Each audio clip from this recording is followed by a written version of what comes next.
time. It is time for us to do what we have been doing, and that time is every day. We'll know in a very short period of time, but it looks like it could be something that will be not good. Believe me, not good. I see issue with that. And again, hey. You're not going to be able to insult your way to the presidency. That's not going to happen. I don't know who created Pokemon Go, but I'm trying to figure out how we get them to have Pokemon go to the polls.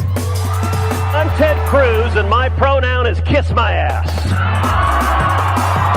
So when you think about it, there is great significance to the passage of time in terms of what we need to do to lay these wires, what we need to do to create these jobs.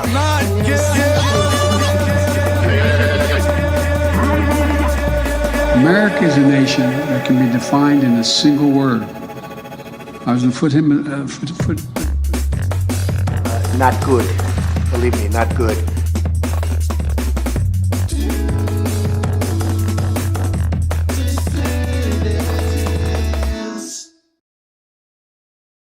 Dropped The Life of a Showgirl, and what an album it is. Her fiance Travis Kelce says it's banger after banger. USA Today says she's shaken off the gloom of the tortured poets department and returned with playful pop and sharp one-liners. The New York Times frames it as Taylor hungry to move on, less about feuds and more about her future, though not without some side-eye at her past. The Guardian wasn't as impressed, though, saying that the whole thing feels a little bit rushed, akin to how romantic bliss doesn't fuel the same fire as heartbreak. Billboard magazine describes it as bangers for adults, not another 1989, but mature, sharp, and still packed with hooks.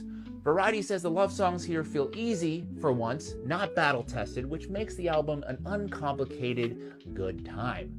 And People, they went all in, calling it her most radio-ready album since 1989 and the spiritual sister of Reputation. For me, overall, feels like a reset.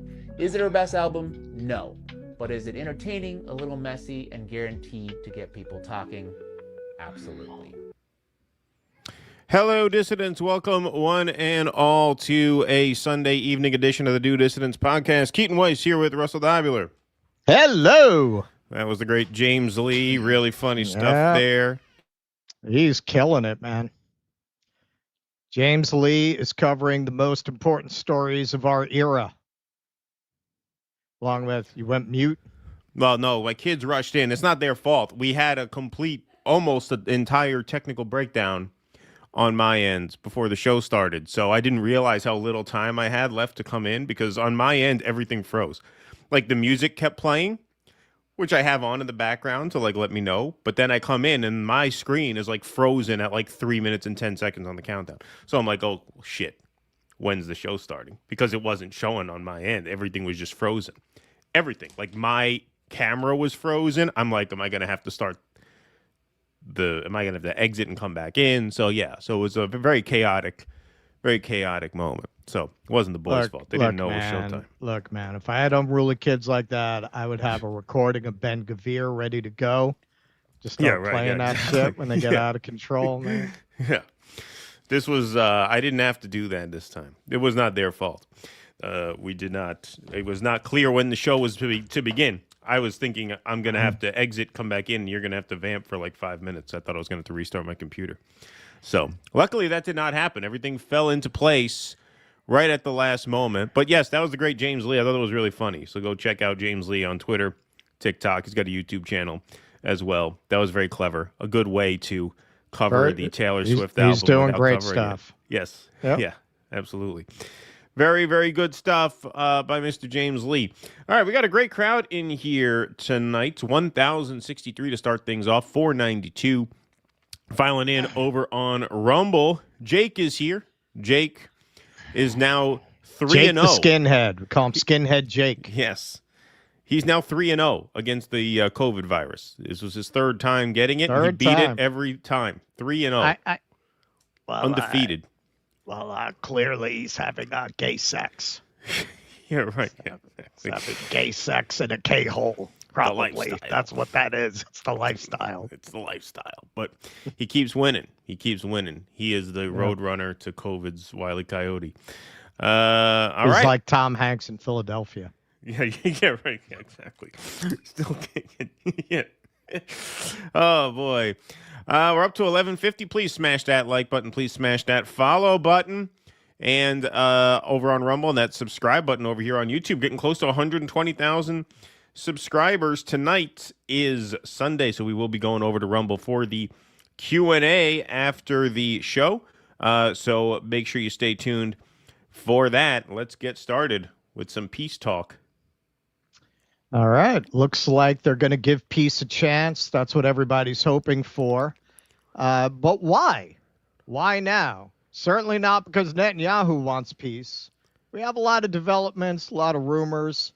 Let's take a look at this enormous protest that took place in Tel Aviv over the weekend.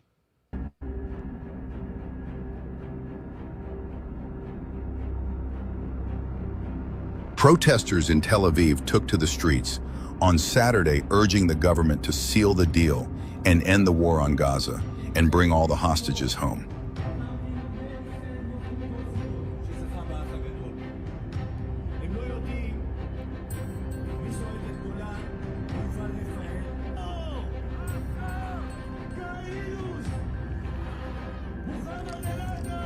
Looks like Donnie Deutsch there.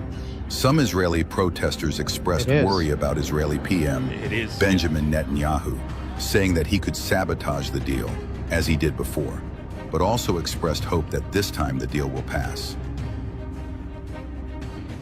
Well, you know what they say, 15 times. So we came here today because there are finally some very positive signs that a ceasefire will be signed and the hostage deal will take place, releasing the hostages and finishing the hostilities in Gaza. We know that President Trump has been pushing it. Unfortunately, knowing our Prime Minister Netanyahu, we are very worried that he will find a way to sabotage, like he did in the past 2 years already. Hamas, the Palestinian militant group that controls Gaza, on Friday accepted certain key parts of the U.S. President Donald Trump's plan, including ending the war, Israel's withdrawal, and the release of Israeli hostages and Palestinian captives. All right, so as y'all probably know, Netanyahu has had this indictment hanging over him that does not proceed as long as the war is going on. So he has a vested personal interest in keeping this war going. But Trump uncharacteristically got Miriam's 15-incher out of his ass long enough to kind of break balls on Truth Social. He tweets this out, a shot of the protest. It's now or never. And again, he did it twice. Then, while Netanyahu, according to reporting now, was kind of trying to reject it, seemingly trying to force his hand, putting out a map of the withdrawal. He says here, after negotiations, Israel has agreed to the initial withdrawal line, which we have shown to and shared with Hamas. When Hamas confirms, the ceasefire will be immediately effective. The hostages and prisoner exchange will begin, and we will create the conditions for the next phase of withdrawal, which will bring a close to the end of the 3,000-year catastrophe. Thank you for your attention to this matter, and stay tuned. Yeah, you know, those Assyrians, they were very bad guys. Bad guys. They would just go in and do terrible things to everybody. I appreciate that now, according to reports, they've actually stopped the bombing, which we hope is true. Sounds like it is. I appreciate that Israel has temporarily stopped the bombing in order to give the hostage release and peace deal a chance to be completed. Hamas must move quickly, or else all bets will be off. I will not tolerate delay, which many think will happen, or any outcome where Gaza poses a threat again. Yeah, they were a real threat to that enormously funded and equipped army right next door. Let's get this done fast. Everyone will be treated fairly, because if there's one thing Donald Trump is known for, it's treating everyone fairly. Yeah, and the Israelis too. Oh yeah, yeah. So this just broke today from Axios. They got a scoop. Trump to Netanyahu on Gaza talks. You're always so fucking negative. Okay. When Hamas came back with a yes but to President Trump's Gaza peace proposal on Friday, Trump called Israeli Prime Minister Benjamin Netanyahu to discuss what he saw as good news. Netanyahu felt differently. Quote, Bibi told Trump this is nothing to celebrate and that it doesn't mean anything, a U.S. official with knowledge of the call told Axios. Trump fired back, I don't know why you're always so fucking negative. This is a win. Take I mean, it. You don't know. Have you not seen an episode of Curb Your Enthusiasm? You like that guy Hirsch in The Sopranos. I hated that guy. I hated that guy. Why it matters. The exchange, which a second U.S. official confirmed, reflects how determined Trump is to push through Netanyahu's reservations and convince him to end the war if Hamas will make a deal. In its official response to Trump's plan, Hamas said it's willing to release all remaining hostages in return for an end to the war and a full Israeli military withdrawal from Gaza, but the group requested negotiations on many of the details. In private consultations Friday, Netanyahu stressed that he viewed Hamas's response as a rejection of Trump's plan. Of course he did.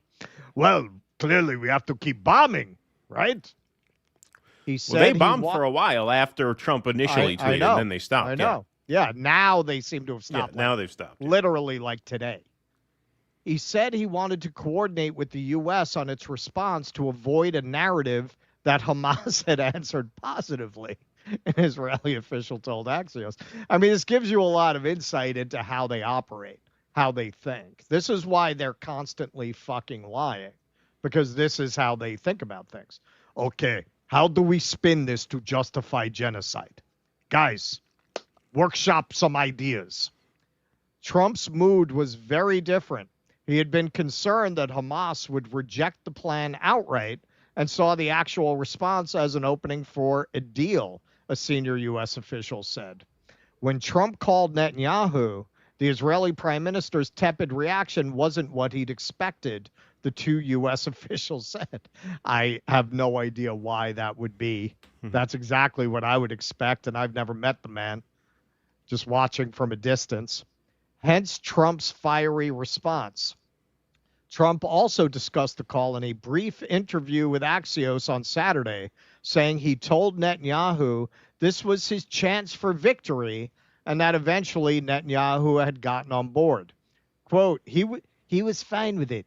He's got to be fine with it. He has no choice. With me, you got to be fine, Trump said. Shortly after the call with Netanyahu, Trump issued a statement calling on Israel to halt its airstrikes in Gaza. 3 hours later, Netanyahu gave the order. Netanyahu's aide stressed on Saturday that he and the president were totally aligned. Netanyahu recorded a video message praising Trump and emphasizing the parts of Trump's recent remarks he agreed with. On Monday, indirect negotiations between Hamas and Israel are expected to begin in Egypt. Trump's envoys, Steve Witkoff and Jared Kushner, are expected to participate in an effort to close the deal this week. Because as the great Lex Luthor once said, real estate, baby. That's why you'd have two real estate guys negotiating the peace. That's a little on the nose, don't you think? But you want to see how much Trump is, I don't know, maybe he's straining at the leash. Maybe he decides he doesn't like that prostate massage from Miriam as much as he used to. He doesn't want to be getting that 15-incher anymore. But this was today. This is a real ball-breaking thing to put out. He's using the New York Times as a source. How fury over Israel's Qatar attack push Netanyahu on Gaza. That's really flicking his balls a little bit. A little bit there, a little bit. Maybe this is his way of getting back at Van Jones. Maybe. So, hey, we are for anything that is going to stop the slaughter of the Palestinians, as many have pointed out, including Norm Finkelstein in several interviews he's done recently. This is basically an Israel wish list, but for Netanyahu, it's still not enough. Now, is that because he wants to avoid his legal troubles, or because really they want a pretext for genocide and ethnic cleansing? Like they don't really like any solution that leaves living Palestinians in Gaza. They really don't. So in that sense, the deal is a wish list for Israel, but it's still not enough, because at the end of the day, what they want for Hanukkah is genocide, and anything short of that is not going to be completely satisfactory, particularly for Netanyahu and his party. But it does look like Trump, for whatever reason, has made a calculation that he wants this war to end, and he's willing to spend some political capital on it. This does feel different from the other times. However, this is a major proviso. Whatever Trump wants, whatever Trump thinks, the Israelis really don't give a fuck. And is it more likely that these negotiations go on for a couple weeks, everything's agreed to, and the Israelis say, they're coming right at us, and start attacking again? Yeah, I mean, that's been the pattern. Are they really going to accept any kind of a reasonable peace? That experience would suggest no.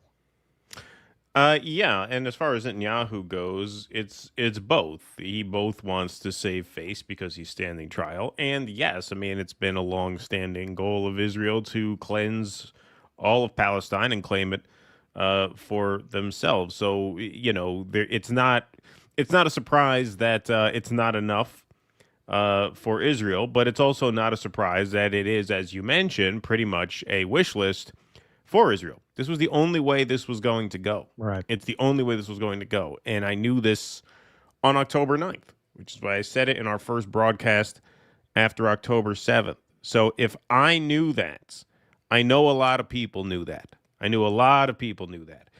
I raised this question kind of tepidly on the last show, and we got a few people got pretty upset about it because, people like things very black and white. But I said,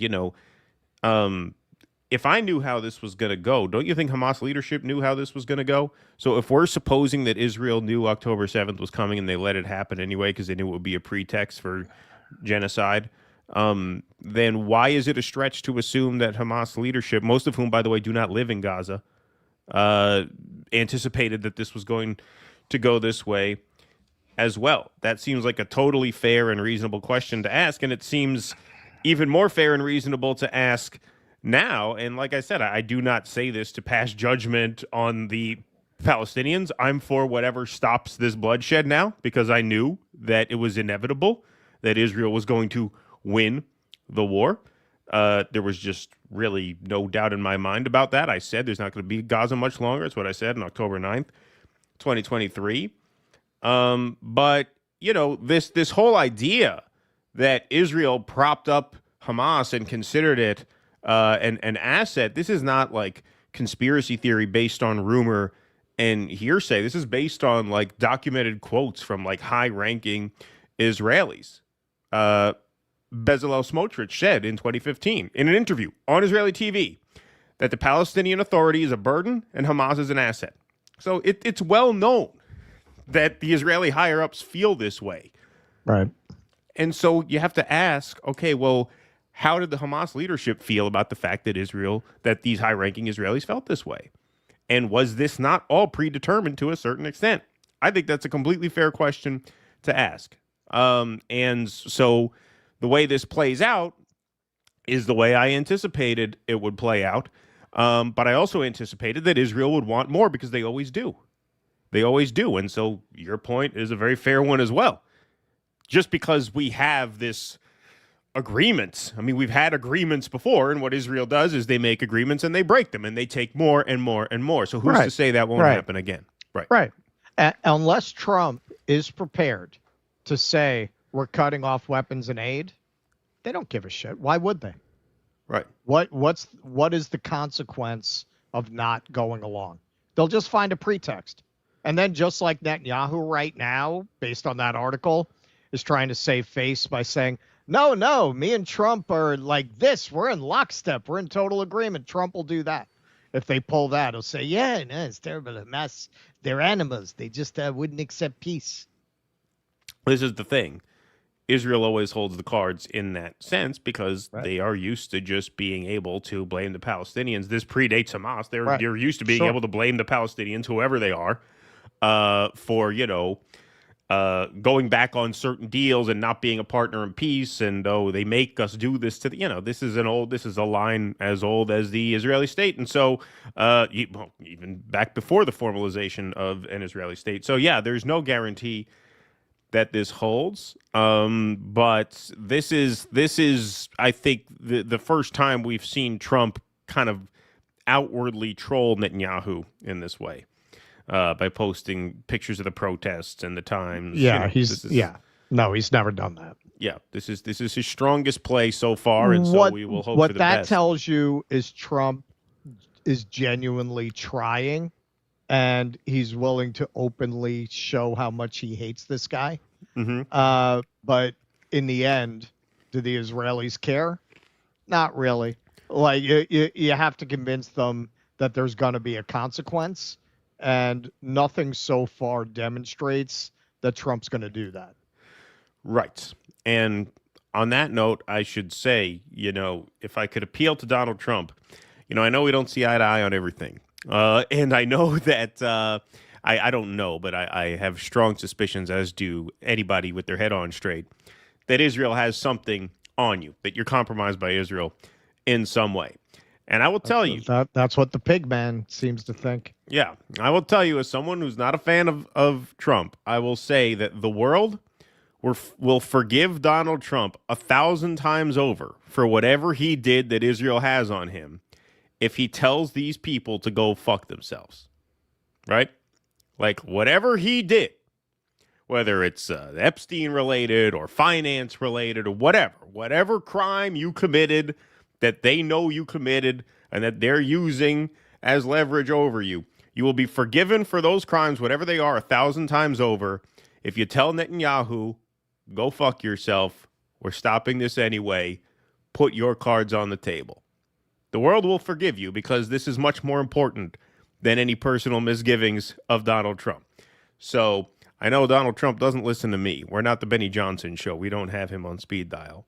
But I hope that the world can send him a message. Hey, just stand up to these people, and your legacy will be 1,000 times what it is if you don't, irrespective of whatever dirt they have on you. That's not relevant in the big picture. Yeah, we're offering something we have not offered since that film version of Cats. We call this the Due Dissidents Pardon. We pardoned everyone involved in that film. We're going to pardon you. Yes. For your crimes. Yes, we should do a citizen's pardon. A citizen's pardon of Donald Trump. The citizens vote to pardon Donald Trump for whatever he did that Israel has on him if he just tells these fucking assholes to go fuck themselves. That's the deal. I think the world will make that deal. The world will make that deal. You'll go on Mount Rushmore. Yep. Yeah, there you go. All right, so we made things interesting. Start things off. All right, we got 2,326 strong in the YouTube chat. That's good for one of these.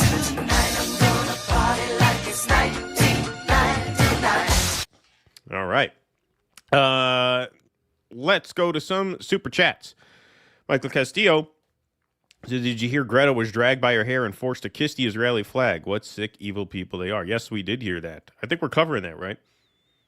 We are covering that soon. That's part of Russell's Flotilla segment tonight. Michael Castillo, once again, says, good evening, gentlemen. Did you hear about Erica Kirk and her mother started an orphanage, Romanian angels suspected in child trafficking via Nico House at Hotspot, Free Palestine? Yeah, that's not just Nico. James Lee did a thing on that. Yeah, I haven't seen it. I haven't seen it yet. Yeah, I think she's not right, man. She's not right. I haven't seen that yet. You know, I just I have to get my kids their Romanian citizenship before I take a look at that.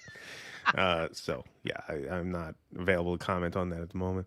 Ken Texican, if money equals speech, here's $25. And you gonna keep us hanging? All right. Well, thanks, Ken Texican. Appreciate that very much. Nocturnal Human says, Russell, what are you doing over there? I heard part of a Bronx building collapsed. Yeah, we were going to cover that with Jose. We're going to have Jose on Tuesday because he has a big announcement that he's got to kind of get his ducks in a row before he can announce. So we were going to do the building collapse with him last week. That's kind of old news at this point, but we'll talk about it a little bit with him. But yes, that was in the Bronx. That was quite the scary thing. Yeah. Hey, dirtbags, Netflix just picked up Dawson's Creek, which is the perfect aperitif for Saturn Blood Cult takeover of our sweet little hell dimension. Sorry about the dirtbags thing. Thank you, Hillary Hinton. Appreciate that. Oh, I see what Ken Texican did. He split his donation. All right, let's get a cowbell for Ken Texican. By the way, this is my favorite New York book of all time. It's my favorite New York history book. There we go. Shit's been fucked up in the Bronx for a long time, man. Didn't just start now. Nope. All right, let's give Ken Texican his cowbell. $25 to help serve Trump with the 25th Amendment. Like I said, we'll do a citizen's pardon if he gets Israel in line. Citizen's pardon for Donald Trump. That's what I'm willing to do. A very rare due dissidence pardon. Yes, exactly. Judi Dench got one. That's it. Yeah, that's right. That's right. All right, so let's move right on along here. Let's smash that like button, folks. We're at 636 over on YouTube. We can get up to 666 before the end of this segment, surely. All righty. So you know who will not get a citizen's pardon is Van Jones. So Van Jones was on the Bill Maher show, and you talk about a panel from hell. Van Jones, Thomas Friedman, and Bill Maher. And just the three of them. Now, I really wish that HBO were not such copyright Nazis because it would really help to get the visual on this, since you'll see both Friedman and Maher laughing at this hilarious punchline of Van Jones. Now, Van has since apologized for this, which we'll get into in a moment. But Bill Maher nor Thomas Friedman have apologized for laughing at it. And Bill Maher never would. I don't know if Thomas Friedman would either. But here is the punchline in question regarding the misinformation, the foreign disinformation campaign that's sending images of dead Palestinian children to all of our phones. Part of that because we had to fold everything into critical race theory, and somehow the Middle East became part of, I see it differently. And I love. You could just tell the conversation they were having by Bill's question there. Just another effort to fold this into the woke versus anti-woke thing, right? Here we go. I see it differently. And I love this conversation because I think people, those of us who went to college, give a lot more credit to college courses for how the world works than I do. This is not about critical race theory on college campuses. This is about Iran. Iran and Qatar have come up with a disinformation campaign that they are running through TikTok and Instagram that is massive. If you are a young person, you open up your phone and all you see is dead Gaza baby, dead Gaza baby, dead Gaza baby, right. Diddy, dead Gaza baby, dead Gaza baby. Wow. That's basically what comedy. So these are the jokes, people. These are the jokes. Iran and Qatar have come up with a disinformation campaign that they are running through TikTok and Instagram that is massive. If you are a young person, you open up your phone and all you see is dead Gaza baby, dead Gaza baby, dead Gaza baby, right. Diddy, dead Gaza baby, dead Gaza baby. That's basically your whole feed. So that's not DEI. That is a geopolitical adversary that is deliberately trying to divide the West against itself. That view is not really. That's what that is. That's what all those images of Palestinians blown apart, mothers and fathers crying with their dead children in their hands, people burned to death in makeshift field hospitals. That's what all that was. It was all a disinformation campaign by Iran and Qatar. Really, that's all that was. Wow. Wow, what a statement. And then the joke to top things off. Caitlin Johnston says, this is one of the ugliest, nastiest pieces of Western media propaganda about the Gaza Holocaust that I've ever seen. And we're 2 whole years in. Yes, I agree. This was everywhere last night. This was even more prevalent on the timeline than the pictures of the dead Gaza babies that Van Jones thinks is so fake. So congratulations, Van. You stole the headlines from the dead Gaza babies you think are so funny. Max Blumenthal says, I saw Van Jones sporting a keffiyeh at a memorial for Giuliano Mercamis in New York City in 2011. 14 years later, he's raking in millions from Israel and its U.S. cutouts and joking about dead Palestinian babies with Bill Maher. Van Jones is the single biggest sellout I've met in media. Yeah, this was a common thing. People were citing how he knows better and he took the money. So another example, Van Jones was CEO of Reform Alliance, a nonprofit Jay-Z founded to transform the criminal justice system. He received $100 million from Jeff Bezos to change laws and policies at the state and federal level. Again, the implication that he's a sellout. Now, I knew this about Van Jones from way back. Van Jones was forced out of the Obama administration for questioning 9/11 as early as 2004. He knows what's up. He chooses to run cover for Israel for God knows what reason. Maybe Nika knows, since that could be one explanation. Another explanation is maybe he just likes the steady gig at CNN. He's been there for a long time. It pays well. They don't run him out of town, whatever. But he chooses to run cover for Israel for God knows what reason. But whatever it isn't his honest opinion. He's as vile a sellout as you'll ever find. So, yeah, if you look, just Google it, just look it up. Pretty common knowledge if you seek it out. In 2009, Van Jones resigned from his position as special advisor for green jobs in the Obama administration after a controversy over his past statements, including his name appearing on a 2004 petition related to 9/11. The petition, in 2004, Jones's name appeared on a petition by the 9/11 Truth Movement that called for an investigation into whether high-level government officials may have deliberately allowed the September 11th attacks to occur. So don't tell me this guy is not red-pilled. This guy's been red-pilled for over 20 years. This is a guy who took bags of money to toe the line, up to and including palling around with the likes of Rabbi Shmuley. So Henry Ford says, I have a theory about everybody who associates with Rabbi Shmuley. So far, it's 100. So here's Van Jones with Rabbi Shmuley very recently. Really, he's an American hero. He is such a friend of the Jewish community.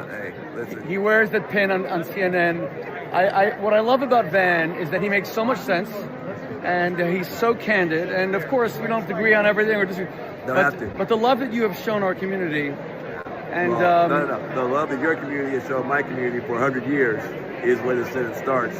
And we've been together for 100 years. We're going to be together for 100 more. And it's an honor to be here today. Thank you. Love you, brother. Just know that for you to be here on the 80th anniversary of the liberation of Auschwitz is a really big deal. And our community really appreciates it. God bless you. To be here with a legend like you is an honor beyond words. Wow. Appreciate you, brother. God bless you, Ben. Wow. Yeah. Was the video lagging there? If it was, it's my computer. Was, yeah. Okay. Yeah. All right, I'm going to have to do something about that next time you're on. I'll have to tweak some dials back here. So sorry about that. But you get the picture. You get the picture. That's Van Jones yucking it up with Rabbi Shmuley. Honor to know this guy.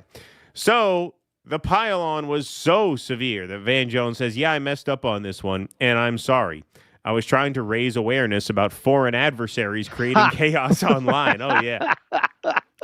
Which is undermining democracy everywhere.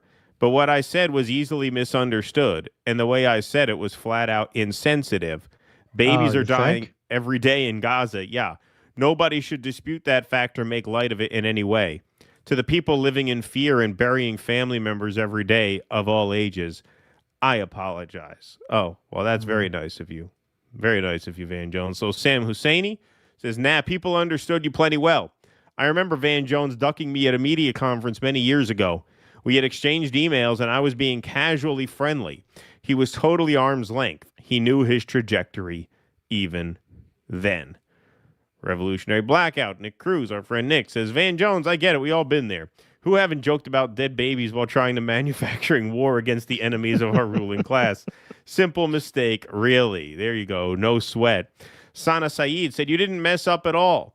You did as you were advised to do. Your response to racist criticism of DEI by Maher was to vomit baseless AIPAC ADL propaganda and make a disgusting, dismissive retort about slaughtered babies. Babies our tax dollars are killing.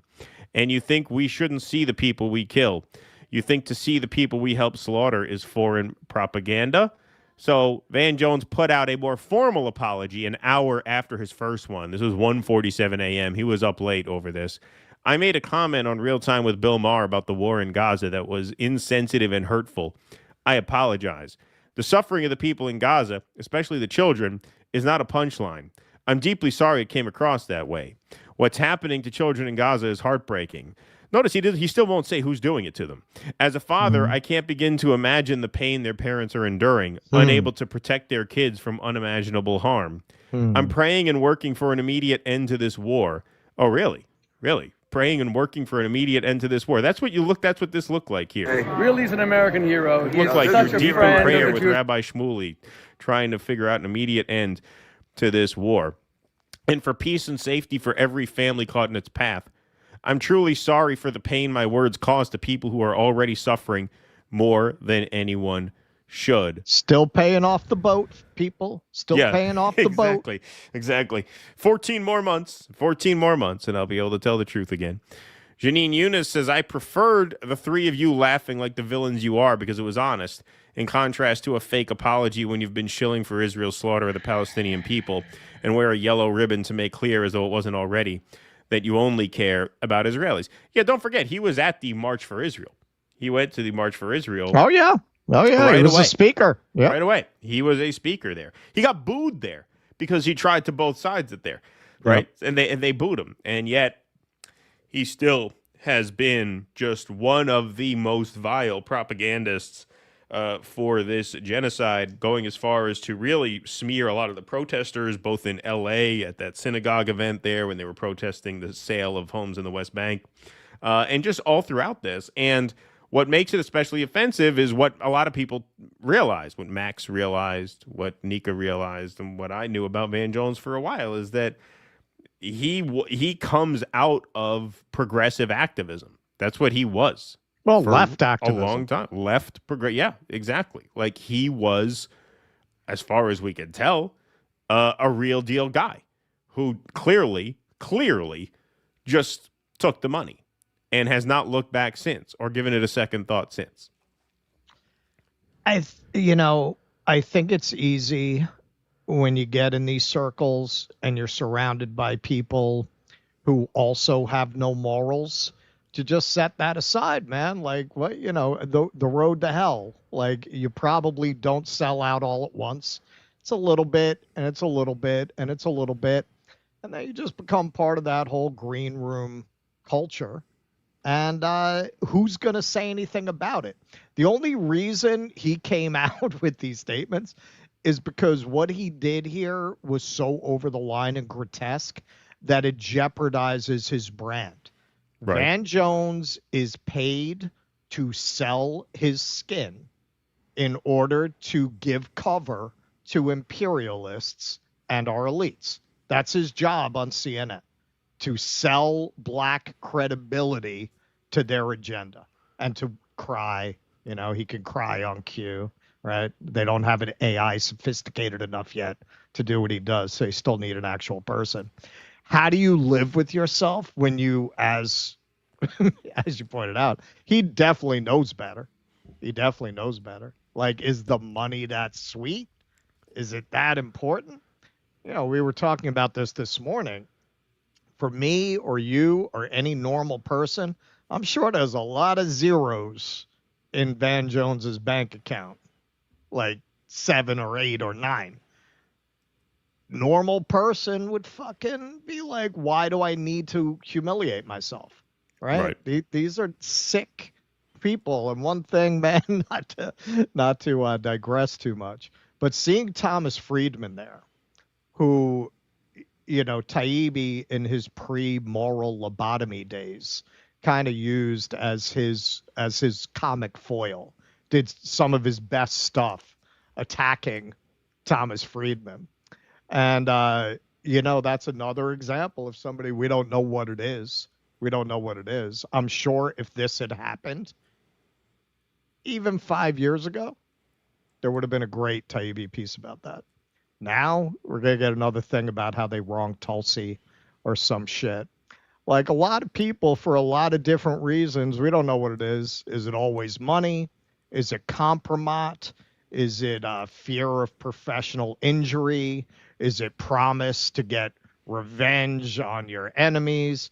We don't know, man, but it is kind of amazing to see how so many people, even people you would think better of, like I'm sure people who knew Van Jones back in the day when he's wearing a keffiyeh and getting kicked out of the Obama administration for questioning 9/11, were shocked that he turned out this way, but he's not the only one, man. There's a lot of people like that. I don't think it's a one-size-fits-all thing. I think different people have different reasons.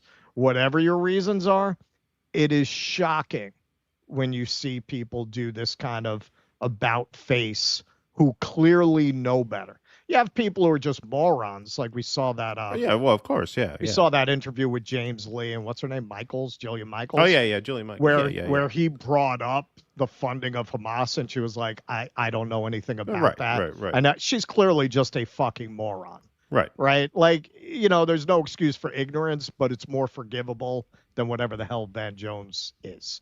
Yeah, I mean, there's just no way you go from calling 9/11 an inside job in 2004 to speaking at the Israel March in 2023. I'm sorry, there's just no way that is an organic transformation. Not a chance in hell. It's not a chance in hell. But you just wonder, why would you compromise yourself like this? And the answer to that is the answer to why our ruling class is so fucking repulsive. Because anyone who would pass the test, anyone who would pay the price of admission, is a disgusting creep of a human being with no conscience and no soul. That's why only the worst people wind up at that level. Right. Exactly. All right. Before we move on to the next segment, I just want to do a system test because I just cleared up some storage space. So this hopefully will make things run a little smoother. If not, I got to reload some videos. So let me just see how this plays. Really, he's an American hero. He is such a friend of the Jewish community. Yeah, no, that ain't working. All right, so what I'm going to do is you can go ahead and start the next segment, and then I'm just going to exit and come back and just reload my videos. That should work. All right, let me just take these 3 super chats before. Erica Kirk acting like she lost half a pair of earrings rather than her better half. Brad Gilbert says, Van, no, you misunderstood me. It's a Diddy joke. Yeah, that's what he meant it as. Van Jones is a child advocate in D.C. They call him White Van Jones.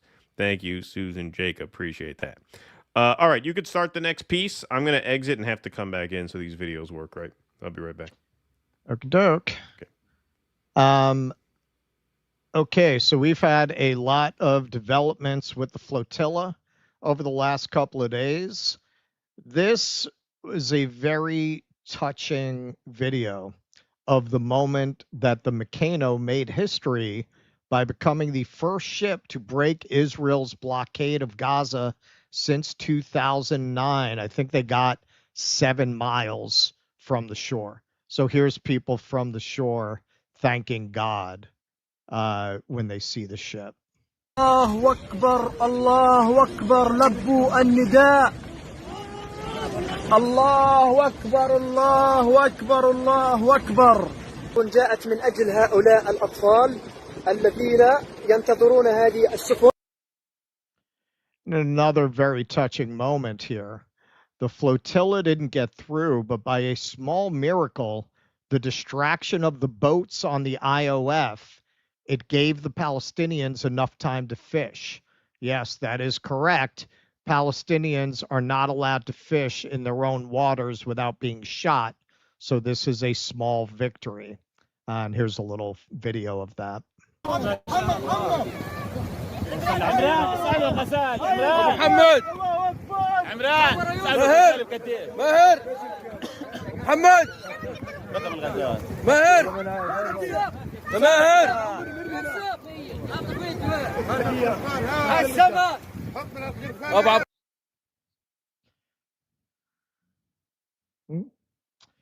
So this is from Jackson Hinkle. The reaction to the capture of the flotilla and the imprisonment of its members was swift and worldwide. Millions took to the street to support the global Samud flotilla. This is a compilation of just some of the protests that took place. Kuala Lumpur, Paris, Italy, all over Italy, New York, arrested here, Mexico. They blocked the Brooklyn Bridge on Yom Kippur. So this is resident sick fuck in a nation of sick fucks. He's kind of the bull goose sick fuck in Israel. Yeah. Ben Gvir here, lecturing the flotilla members and calling them terrorists. Now, I'm going to read it. It looks like they did translation AI, and the translation's not perfect, but you can get the gist of it. These are terrorists.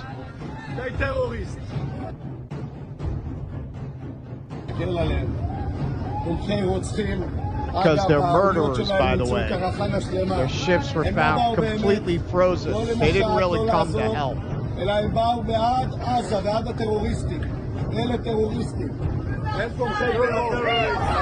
מה זה פה?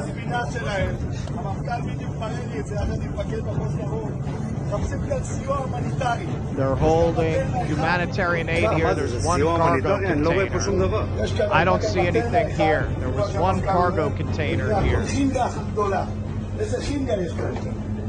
What kind of chemicals do they have here? Neither aid nor humanitarian. So this is the story they're trying to go with, that they weren't actually visiting aid. It was like a party boat or something. Yeah, you're gonna risk your life to go and have a big rave on these boats. I got news for you. Any activist who gets on that flotilla is gonna get tons of pussy for the rest of their life. So they don't need to get it there, right? That's They're gonna true. be very, very popular. That's right. In Although circles. I mean, that could be a motive. It could be a motive. It's Could like be a joining motive, but band I'm in saying, high why school, would they right? do that on the boat? Listen, man, They could have a whole you lifetime survive for that. this, you're gonna be knee deep in pussy. I'm Okay? sure. Trust me. Yeah. All right. So if you know any Christian Zionists, show them this video. Okay, you can come back. It'll be in our live stream. It'll be up there. We don't paywall. Show them this. This is Ben Gvir, the Secretary Minister of Israel, explaining how spitting on Christians should not be a crime. דודי, קודם כל יש מנהג יהודי קדום, שכשעוברים ליד מנזר או ליד כומר... Let me take it back. First, there is an ancient Jewish tradition. דודי, קודם כל יש מנהג יהודי קדום, שכשעוברים When ליד we, מנזר the או ליד Jews, כומר pass by a יהודי, monastery or priest, we spit.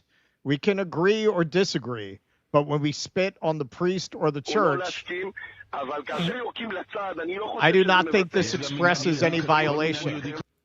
So the interviewer says, must we practice every ancient Jewish tradition, you tell me? No, this is not the topic. The issue is, why do we turn this into a criminal matter? He doesn't think it should be criminalized, spitting on Christians. Now, I'm just going to tell you, look, man, I'm an honest guy. If when I was growing up, my aunt said to me, we're passing by a church, Russell, spit, I would tell you, I never heard that in my life. I've never heard that in my life. Sounds like an Israeli custom. Sounds like it is. So if by ancient you mean 76 years, I guess. But I never heard of that in my life. We have Hasidic neighborhoods, Crown Heights here, sections of Williamsburg. I'd never seen that done. I've never seen the Orthodox walk by a church and spit. I've never seen that here in America. Even the most ultra-Orthodox Hasidic, I've never seen them do anything like that. I had Jewish grandparents. I had Catholic grandparents. They didn't see eye to eye on everything, but they didn't spit. They didn't spit at each other. Yeah. Okay, so here's Ben Gvir. He's very proud of himself here. Here he is in the prison bragging about how they're going to treat the flotilla members on a humanitarian aid mission that, by the way, they took illegally in international waters as terrorists. Minister, where are we? Now we are in how do you say it? We are in Siot prison. Siot prison, yeah. Which is kind of infamous. Kind of sounds and like as I Sikot. promised, yeah, exactly. It's the Sikot of Israel. And as I promised, those terror-supporting flotilla activists are here in a high-security prison. And we are done playing around. They are treated the same as terrorists. Same cells, same circumstances. This means the bare minimum. That's what I promised, and that's what I will do. Okay. It's kind of complicating the lives of the official spokespeople trying to claim they haven't been abused, but okay. So this is from PBS by way of the AP. Released Gaza flotilla activists allege mistreatment while being detained in Israel. Some 450 activists were arrested as Israeli forces intercepted the global Samud flotilla, a fleet of 42 boats seeking to break Israel's naval blockade of Gaza and deliver a symbolic amount of aid to the famine-stricken territory. Those detained between Wednesday and Friday were brought to Israel, where many remain in prison. The Israeli Foreign Ministry said it offered voluntary deportation to all of the activists, and those that remain in detention chose to stay there in order to go through a legal deportation process. Now, if that is indeed true, based on previous interceptions of flotillas, they're probably trying to force them to sign a confession of guilt and agreement never to enter Israel again. And that is probably what they're refusing to do, if anything. On his return at Rome's Fiumicino airport late Saturday, Italian journalist Saverio Tomasi said Israeli soldiers withheld medicines and treated prisoners like monkeys. Israel's foreign ministry, meanwhile, said the claims of mistreatment were brazen lies. Among those detained were Swedish activist Greta Thunberg, Nelson Mandela's grandson, Mandela Mandela, and several European lawmakers. Another Italian journalist, Lorenzo D'Agostino, said detainees were repeatedly woken during the 2 nights he spent behind bars. They were also intimidated with dogs and by soldiers pointing the laser sights of their guns at prisoners to scare us, he said, after landing at Istanbul airport, where 137 activists from 13 countries arrived from Israel on Saturday. D'Agostino added that his belongings and money had been stolen by the Israelis. Activist Paulo de Montes described being crammed into a prison van for hours with his hands secured by zip ties. Quote, constant stress and humiliation, he said. You weren't allowed to look them in the face, always had to keep your head down. And when I did look up, a man came and shook me and slapped me on the back of the head. They forced us to stay on our knees for 4 hours. So this is some of the released flotilla members. 137 were released. I believe they've released now another 29 subsequently, but that means you've still got about 300 flotilla members still in captivity. Palestine! Free, free, free Palestine! Thank you, Allahu Akbar! Thank you! Bravo! Bravo! It's just amazing when you see the footage of these activists. I mean, it's really people from all over the world of goodwill. I mean, this is what you really see if you travel, if you look at how, people really are in different countries, different societies. Most people are pretty decent. It's leaders, it's the ruling classes that are evil. Your average person on the ground is pretty human. So this is a compilation of 3 of the activists that landed in Turkey talking about what the conditions are in the prison. Greta Thunberg, a brave woman who is only 22 years old, she was humiliated and wrapped in an Israeli flag and exhibited like a trophy. I had the feeling of being in a really barbaric place, and I really hope that that this barbarism might be over soon. First, we were kidnapped in international waters. Then they took us to land, and once on land, they behaved like a terrorist group. People were kicked. We were left without fresh water for over 2 days. Overall, they took every opportunity to humiliate any of us. We were treated like terrorists because we thought we were terrorists. So I was unlucky enough to get out just while Ben-Gvir was coming. And so the police used very, very tight handcuff on us that stopped our circulation. They blindfolded us and they put us in a van with barely any clothes and with very, very low temperature. So high conditioning that was freezing. And they kept us there for probably 3 hours. That prison was awful. Oh, I bet it was. Wow. In the gym. Yeah. No food, no water. My broken leg, the girl said. There's a 70-year-old Scottish woman who went on the flotilla. She had a broken leg. To me, oh, what happened to your leg? I said, it's broke. She slammed the metal door on it and went, sorry. No. Oh, my God. Horrible, horrible. Biz bir güzel protesto ettik. He said these are terrorists. Turn this down. We protested Ben-Gvir very well. Shut your big mouth, you genocidal filth, I said. Maybe she should fill in for me when I'm in Asia. I think that was a slogan that made the prison conditions more difficult for us afterwards. Well, yeah. I'm not sorry we threw it. I think we did the right thing. There were writings written in blood. It's so painful. We saw that mothers had written the names of their children on the walls of the cells. How fucking horrible. We actually experienced a little bit of what the Palestinians have been through. They didn't give us water, clean water. They told us to drink water from the toilets and things like that.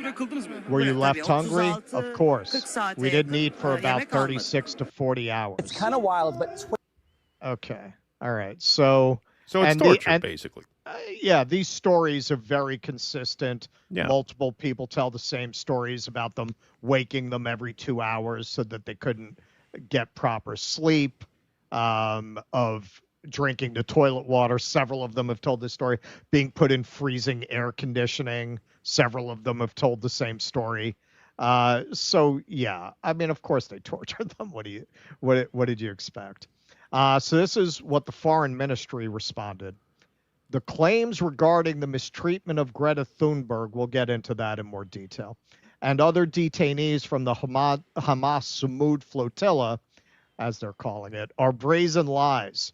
All the detainees' legal rights are fully upheld. Interestingly enough, Greta herself and other detainees refused to expedite their deportation and insisted on prolonging their stay in custody. Greta also did not complain to the Israeli authorities about any of these ludicrous and baseless allegations because they never occurred. Hang on. She didn't go to the people who were torturing her to help her with the torture? You're kidding me. Right. You're kidding me. Like I said, Ben-Gvir, they need to coordinate their messaging here because he's very proud of the torture. He says right here, I am proud that the flotilla activists are being treated as terrorists. This is my policy. I am proud of the prison staff acting in accordance with the policy set by Commissioner Kobi Yacobi, otherwise known as bartender number 3 in the Mos Eisley Cantina in episode 6. I was on their ships. I saw neither aid nor humanity. I visited Siot prison, can you tell I got kicked out of Hebrew school, and was proud that we treated the flotilla activists as supporter of terrorism. Anyone who supports terrorism is a terrorist and deserves the same conditions applied to terrorists. So, yo, man, your security minister is admitting that they're torturing these people. They said they were going to. They said they're going to. Before the flotilla left, they said they would. So the flotilla responded here. You have misrepresented a peaceful humanitarian mission, the global Samud flotilla, as the Hamas Samud flotilla. That alone exposes the falsity of your claims. The world has seen your brutal crimes. No one is falling for your lies anymore. Hear, hear. And Anes Salah here makes a very good point. People should know that if eyes weren't on the flotilla, Israel would have just lined up the activists and shot them dead. You think that's hyperbole? They did it before. They did it before. Linda Mahmoud, Israel wants you to think this started 2023. Here you go. After joining the deadly 2010 Gaza flotilla, I'm now sailing again. I'm worried Israel will kill us. Iwa Jesuits, a British-Polish activist and journalist, was on board the 2010 Gaza aid flotilla in which 9 activists were killed. They killed because no one was paying attention. They get away with it. International governments have their citizens held, and for the most part, they aren't doing anything about it.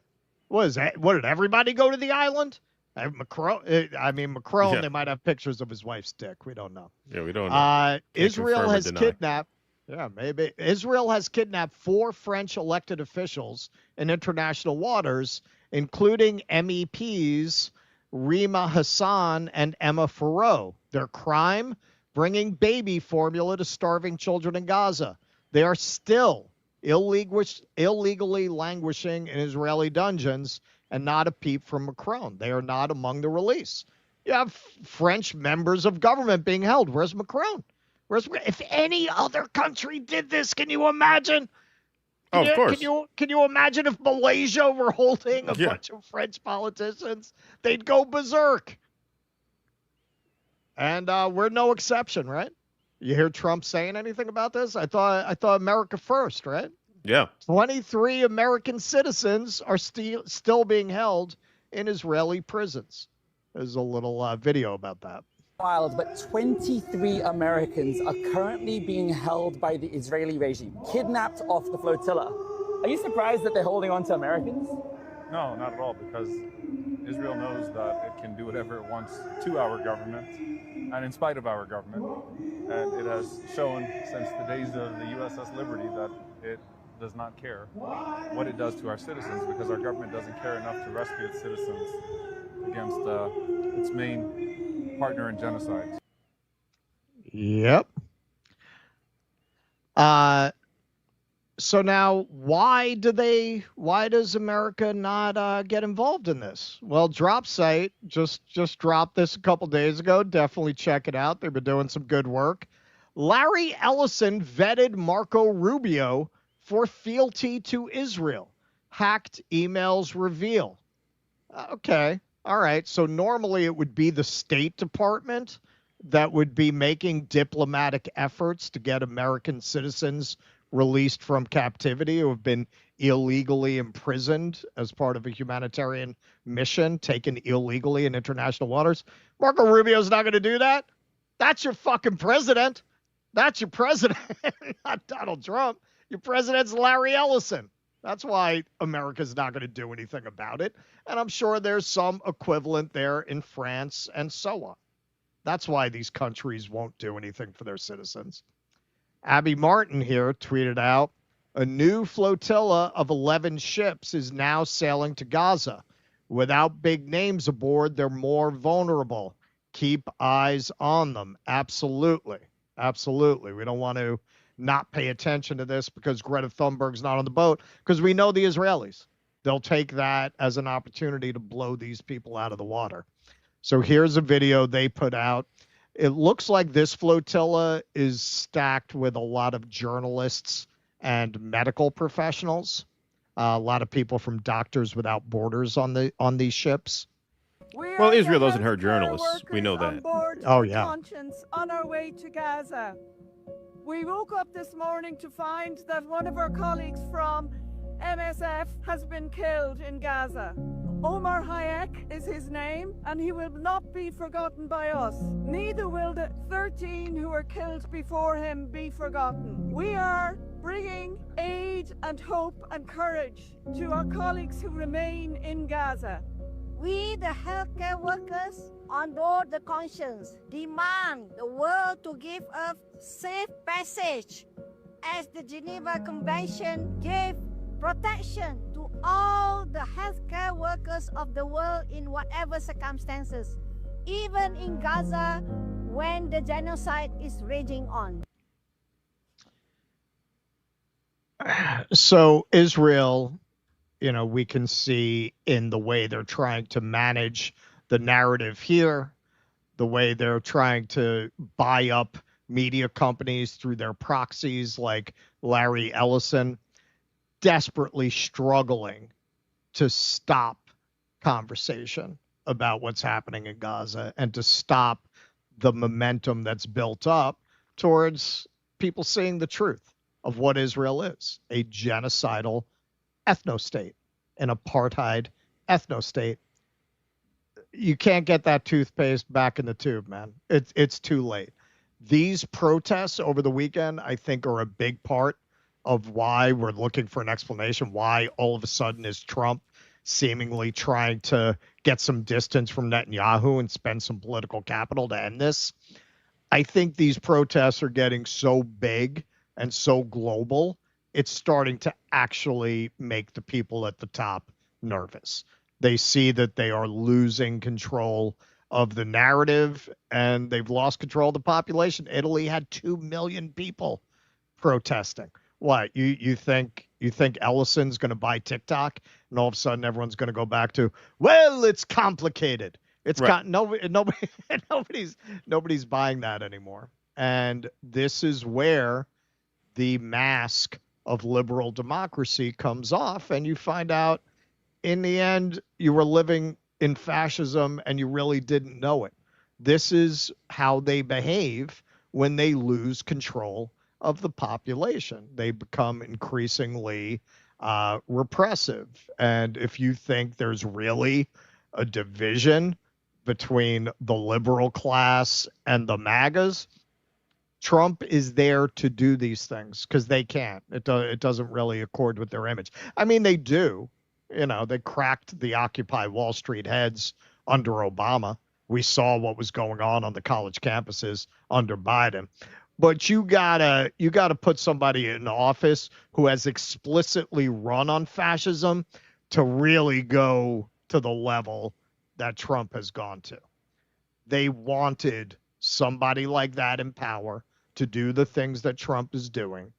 And then when and if they put some, Gavin Newsom person in there, they'll scale back a little bit, but it's the ratchet effect. Now you've normalized people getting grabbed off the street. So now all you have to do is grab them off the street a little less. Well, you also, speaking of protests, I think the protests inside Israel were big enough for Trump to finally turn the screws on Netanyahu, because once Trump and Hamas agree on terms to release hostages and Israel responds by bombing more, right? And then Trump has to say, hey, stop it, knock it off.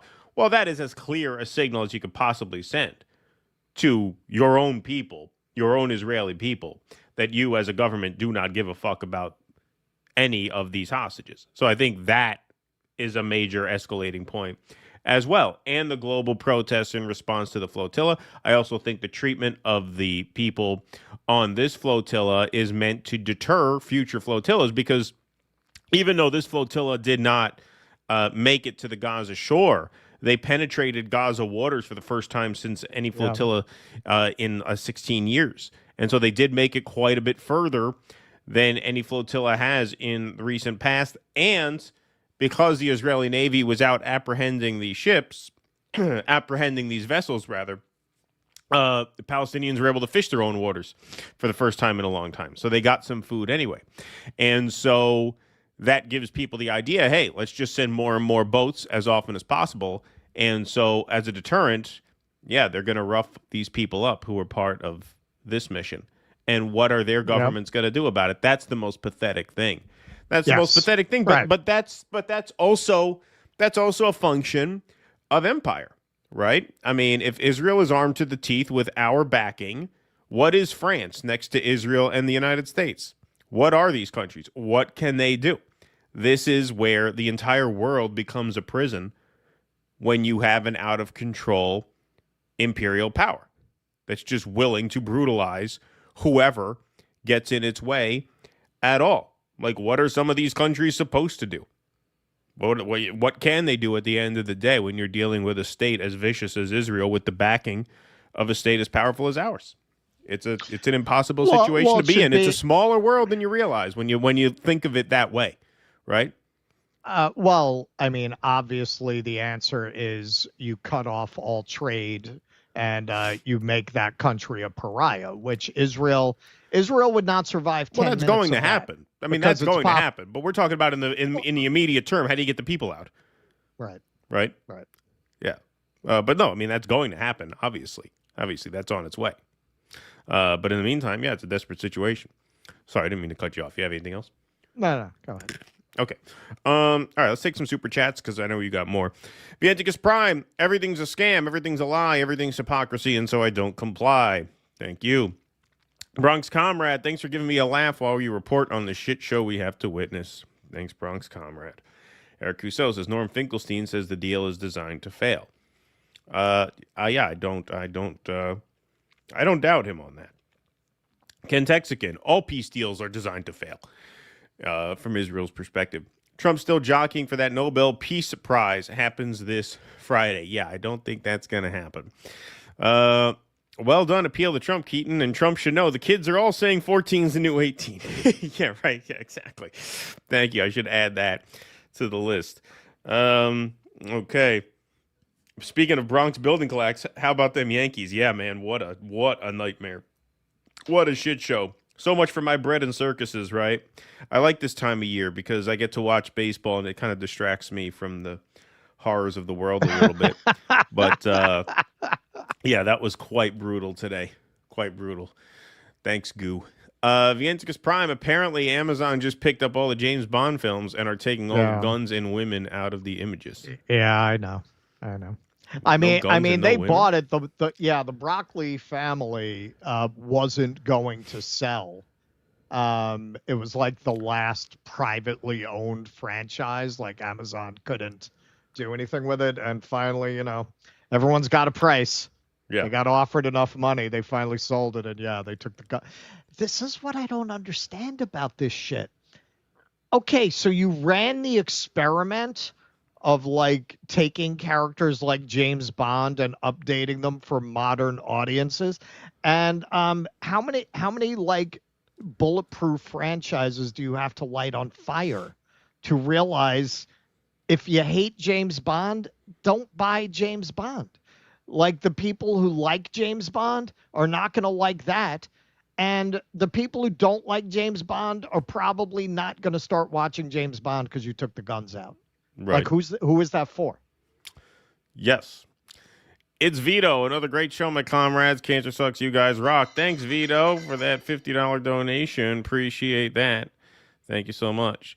If the war ends, the ICC and everyone that details genocide should get into Gaza immediately to document the actual fatality numbers and war crimes. Yes.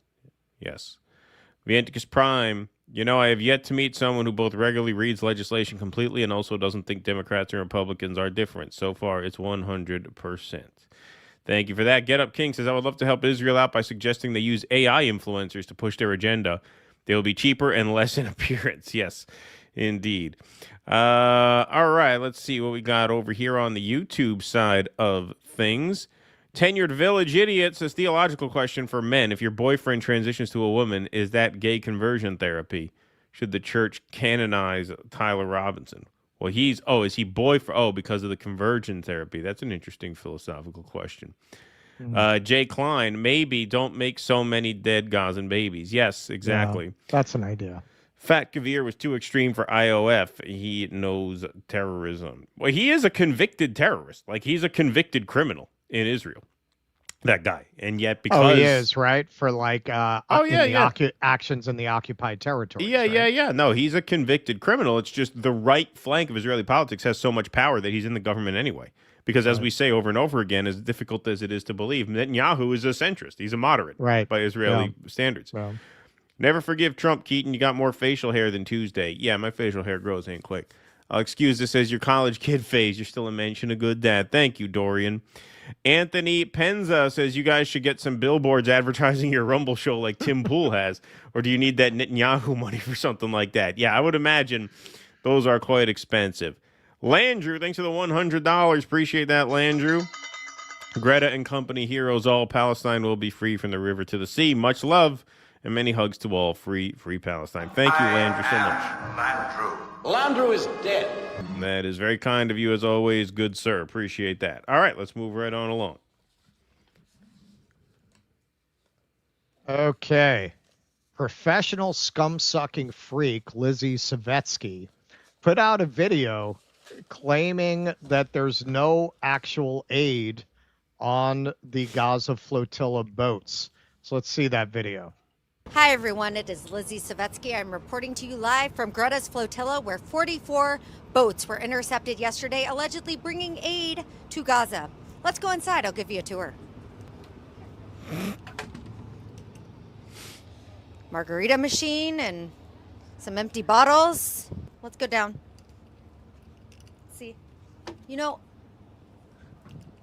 I don't see any aid. Where's the aid? I see a bed. I see some of the same things that I saw in the encampments on the college campuses. No aid. So they had weird. boats. All I see is some condom wrappers, drug paraphernalia, needles. No aid. Where? We've given the pro-Hamas flotilla an Israeli makeover. Am Yisrael Chai. Guys, I'm just kidding. Or am I? Wow, that was terrific. Wow. $7,000. That was great. Yeah, so me and Kate were we were talking about this earlier, man. I mean, as theater guys, we would have gotten the props. Like, we definitely would have gotten the props. If you're going to say there's needles and condoms, Jesus Christ. Yeah. You can't send a PA out for some needles and condoms. Needles and condoms. Yeah, exactly. You have to pretend they're there. So she got community noted for this. The video does not show the flotilla's boats. The original clip is geotagged in Tel Aviv, while the flotilla's boats were actually taken to the port of Ashdod. At the end, the influencer says she's just kidding, so the post spreads disinformation with an out-of-context video. Now, there are other videos of, like, Israeli Navy people claiming there's no aid on these boats. How do you know an Israeli is lying? Their lips are moving. So a couple people caught this. Those are Israeli products, you bozo. Like, obviously this was BS, but damn, you're dumb. Greta brought orange juice with Hebrew labels from Sweden. Yeah, right, yeah. Okay, all right. So you might wonder, we often point out, like, why would you hire somebody like this? This is Gen X Girl made this graphic, and it's been getting around quite a lot. These are the influencers who have been either at the Bill Ackman meeting or were at the Netanyahu confab or have taken these junkets, these all expenses paid junkets to Israel. And of course, Lizzie Savetsky is one of those people. It's always a mistake to assume that your enemy is dumber than you are. And I think there's a tendency to say, why would they have somebody who's so clearly like a living anti-Semitism bomb as Lizzie Savetsky? Like, she is an anti-Semitism weapon of mass destruction. So if you're watching this saying, who is this for? Who is this for? Like, doesn't this spread anti-Semitism? When you see Xavier DeRusso and Emily Watson doing that disgusting video that clearly is going to spread anti-Semitism, and you think, God, these people are so lacking in self-awareness. No, they aren't. No, they aren't. So Theodore Herzl, who is not the founder of Zionism, to be clear, He is the founder of the modern political movement that did evolve into the state of Israel. But the idea of getting the Jews out of Europe by establishing a homeland really came into being as a proposal of Lord Shaftesbury in England a couple of centuries before Herzl proposed it. But Herzl is kind of the founder of modern 20th century Zionism. If you will it, Now, it is no dream. Yeah, right. So here is something that he wrote in an essay. We want to let respectable anti-Semites participate in our project, respecting their independence, which is valuable to us as a sort of people's control authority. And this is from the narrative. Herzl perceived a common strategic aim shared by and beneficial to both Zionists and anti-Semites. The evacuation of Jews from Europe would benefit both in that Jews would be liberated from anti-Semitism while relieving Europeans of Jews and thereby, quote, liberating them from us. To achieve this, one could even entrust the liquidation of Jewish assets in Europe to decent anti-Semites. And this is from Herzl's own pen. It would be an excellent idea to call in respectable, accredited anti-Semites as liquidators of property. To the people, they would vouch for the fact that we do not want to bring about the impoverishment of the countries we leave. The anti-Semites will become our most dependable friends. The anti-Semitic countries are allies. Okay, so generating anti-Semitism is not a bug of the Zionist project. It's a feature. It has been from the beginning. Many people, you won't see this a lot because it's suppressed. Look at the Havara Agreement. There were minted coins with the Star of David on one side and the swastika on the other. There was collaboration between Nazis and Zionists. It's right there in the intellectual godfather of Zionism's own words that they saw anti-Semitism and causing anti-Semitism as a benefit to their project. So when you see these disgusting fucking freaks like Lizzie Zavetsky and Emily Watson and Xavier DeRusso representing the Zionist project, that's not an accident. That's not an accident. When you see this and you say, don't they realize it's going to make people hate Jews? Yes. Yes. They don't want Jews to feel safe outside of Israel. The more Jews feel safe outside of Israel, the less they're going to want to live in a deranged apartheid ethno-state. Yeah, I mean, I believe that certainly to a large extent. I mean, that's kind of a very key strategic component to the bolstering of the Israeli state is to make Jews around the world feel like it's necessary. That's how they generated. That's why it wasn't until after the Holocaust that they actually made it a state to begin with, because most Jews didn't find it necessary until after the Holocaust. Right. As far as these individuals are concerned, I have said there is a psychology that has really spread amongst Zionists. That's vulnerability is weakness, and I think they view introspection as weakness. I think they view humility as weakness, and I think that psychology spreads like a virus, and it breaks something in their brains to the point where people like Lizzie Savetsky honestly don't realize just how repulsive they are. Like when you, but I think the people who pull our strings realize. Yeah, that's certainly possible, and I would say it's likely. But yeah, on the rank and file level, the reason why Israelis are so just mercilessly unfunny and unappealing is because that part of the part of their psyche that actually, the part of the human psyche that actually gives most people an ability to function socially. Like, have a little humility, have a little self-awareness, be a little introspective, be a little self-deprecating, right?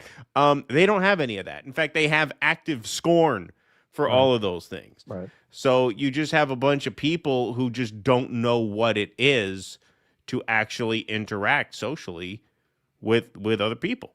And I think that manifests itself in a video like that, where, you could say she's being propped up cynically by people who understand what the effect of that is gonna be. I buy that. I totally buy that. But I also buy totally that she thinks that's a brilliant video. Oh, yeah. Like she thinks she nailed it. She thinks she nailed it. Yeah. Oh, yeah. DeRusso, Yeah. Watson. Yeah, they thought that was good work. Exactly. I think the people who actually run the op understand what effect that has. And that's the point of it. Yes, I think that is fair. I think that's fair. I'll sign for that. Andy Gardner, it's not what the IDF did to Greta that's scary. I expected, unfortunately. It's the large faction of MAGA dimwits cheering it because Elon hates her or something. Tensions are high. Daniel Valley Duarte, disabled vet Iraq 04 and 05, National Guard mailman Abu Ghraib. National Guard mailman, really? Abu Ghraib was surprisingly a very shameful, sobering scar to us, 1/3 reserve occupation. We took note. Wow, that is amazing. So you saw Abu Ghraib? Wow, thank you for that. Respected Samurai, 10 activists were killed in Mavi Marmara Flotilla in 2010, not 9, including one American citizen, and more than 50 were injured. Thank you for that. Jim Taleb, thanks for the super sticker. Appreciate Are you saying that. the Independent got it wrong? Yeah, they got it wrong, yeah. Mary Beth Hewitt, love you guys. Thank you for your thorough, brilliant, always truthful reporting. Keep up the great work. Thank you, Mary Beth. Appreciate that very much. Make America for American again, says Mike Hussein. Appreciate that. Russell, Hale and Hardy, single fellow. Any interest in reporting live on a future boat launch? Well, man, I was going to risk, having some serious problems reporting from China because I don't want to make this poor bastard do the show alone.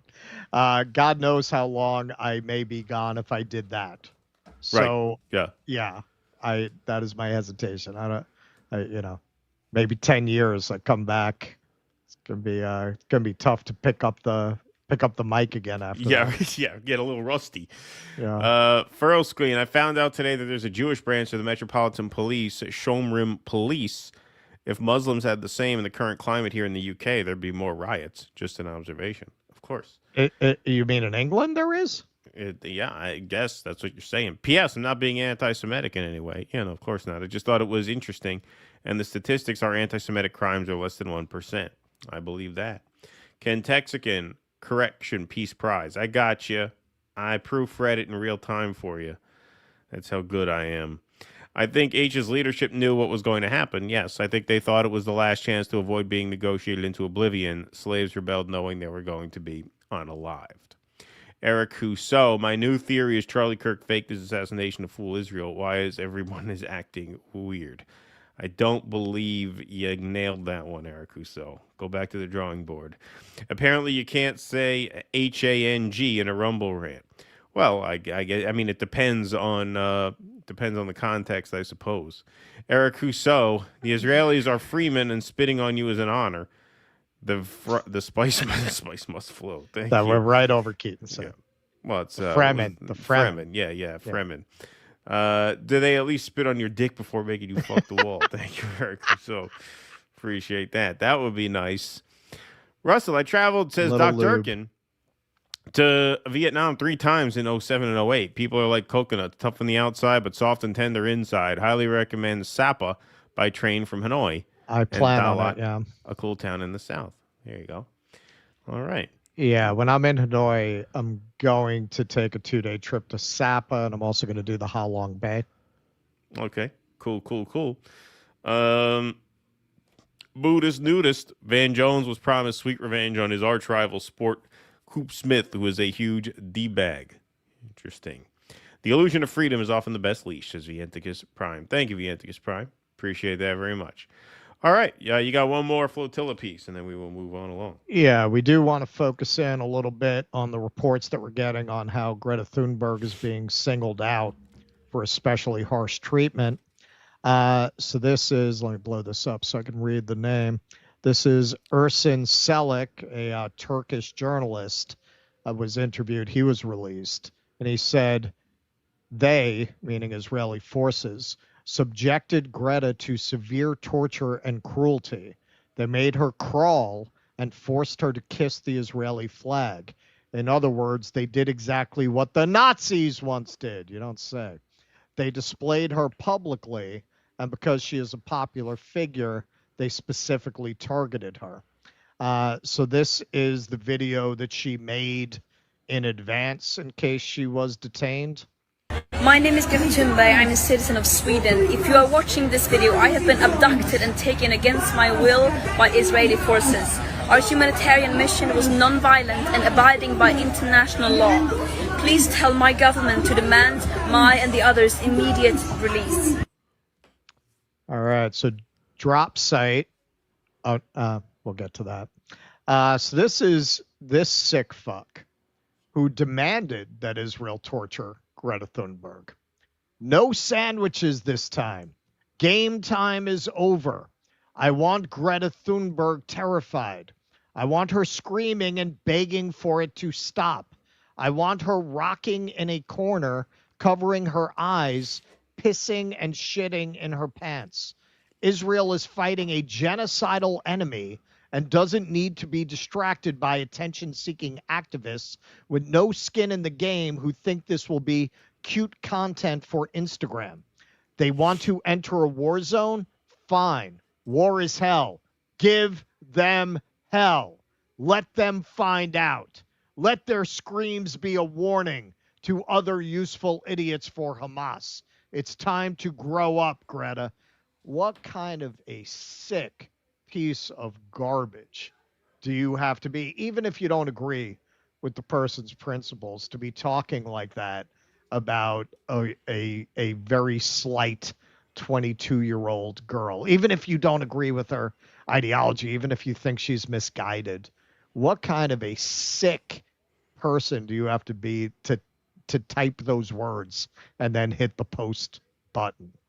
And it looks like, from reports we're getting, Israel is trying their best to realize that vision. So this is from Dropsite. Greta Thunberg says she's being subjected to harsh treatment in Israeli custody after her detention from the Gaza aid flotilla, according to correspondence from Sweden's foreign ministry seen by The Guardian. Thunberg told embassy staff she is held in a cell infested with bed bugs with too little food and water and has developed rashes. She reported sitting for long periods on hard surfaces. Another detainee said Israeli forces photographed her while forced to hold flags.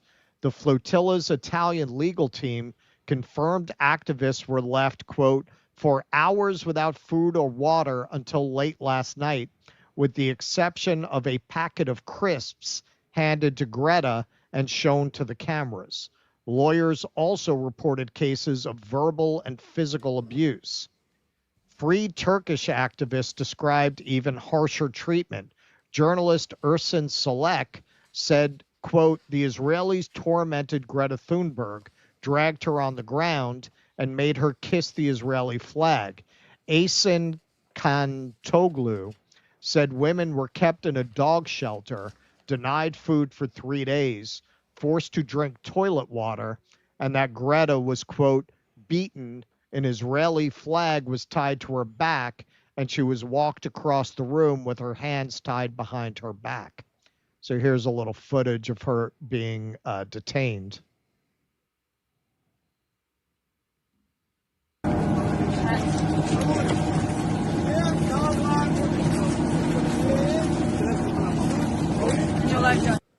See, the Israelis make a point of releasing this footage. Oh, see, we're handing her her coat.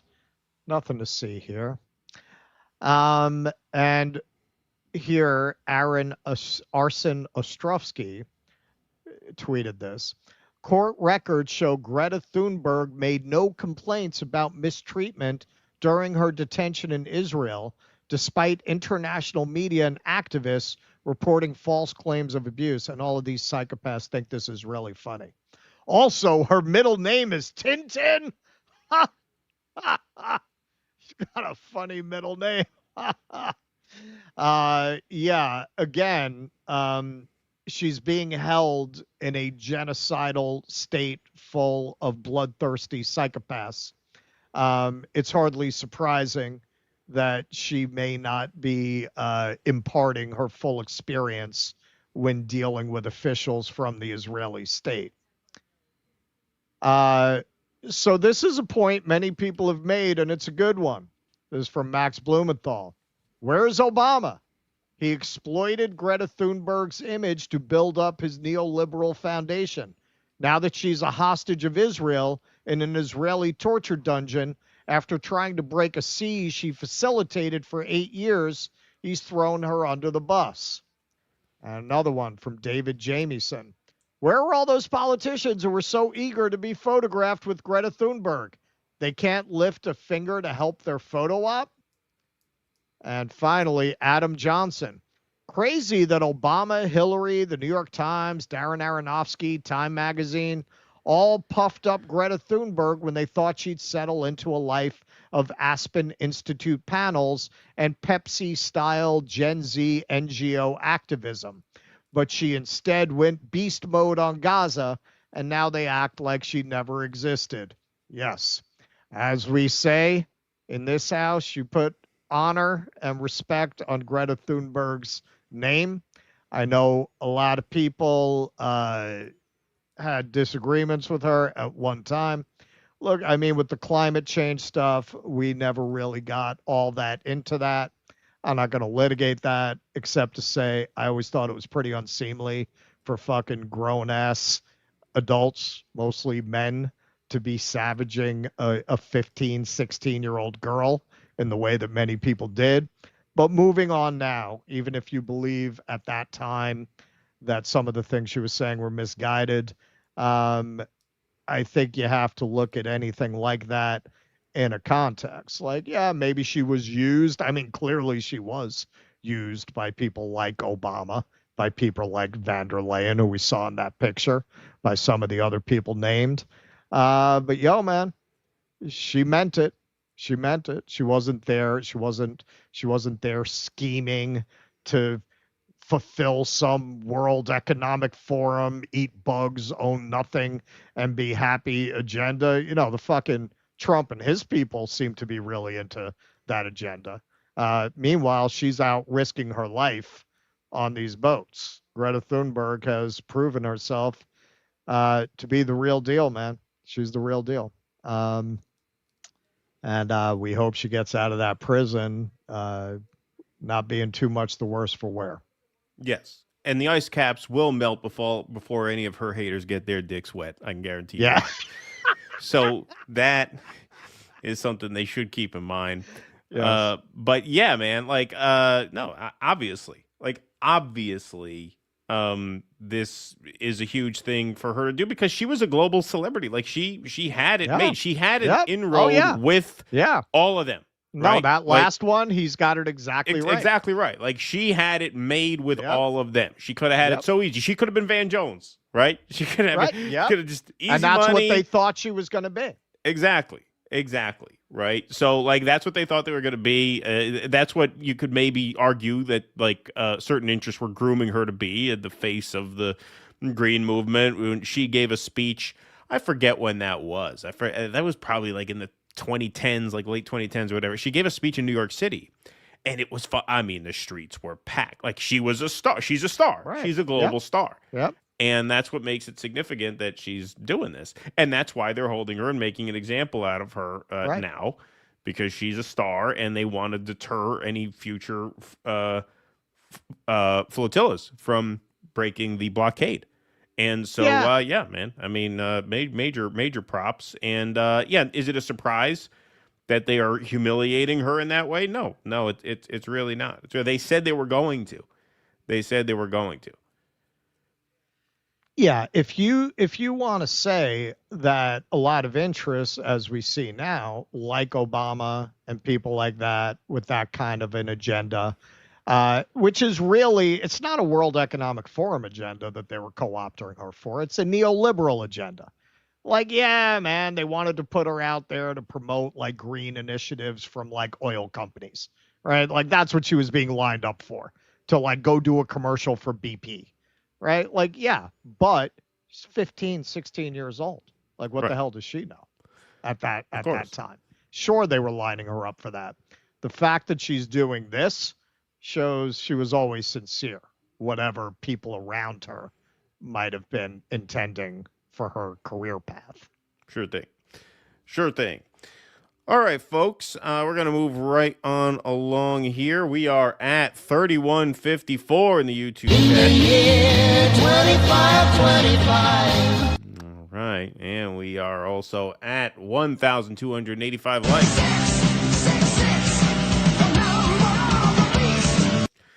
All right.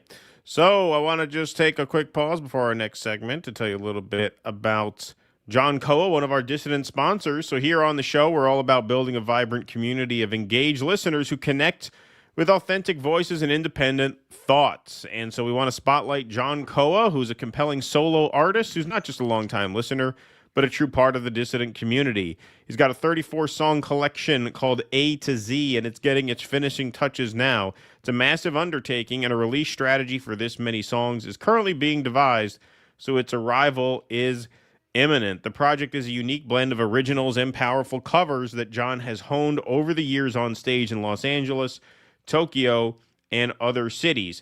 You'll hear compelling covers of tracks like Jackson Brown's Dr. My Eyes, Ben Harper's Excuse Me, Mister, and the Rolling Stones' Give Me Shelter, really, whose lyrics, it turns out, feel remarkably timely. So you could check out his new album, upcoming tracks from the new album, including 2 studio singles, by going to dudissidents.com/Koa. That gives you a link to all his socials, including his Apple Music, his Spotify, and his YouTube. So subscribe on whichever 3 of those you'd like, download some tracks and give it a listen, and support our dissident artists and sponsors. That's dudissidents.com/Koa.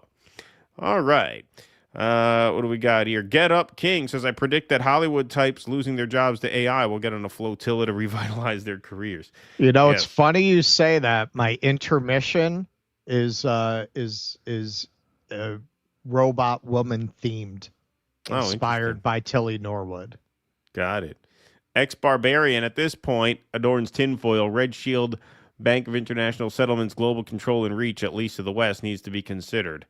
All tentacles. Thank you, Ex-Barbarian.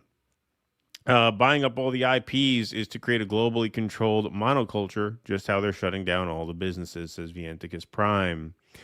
All right, let's see here.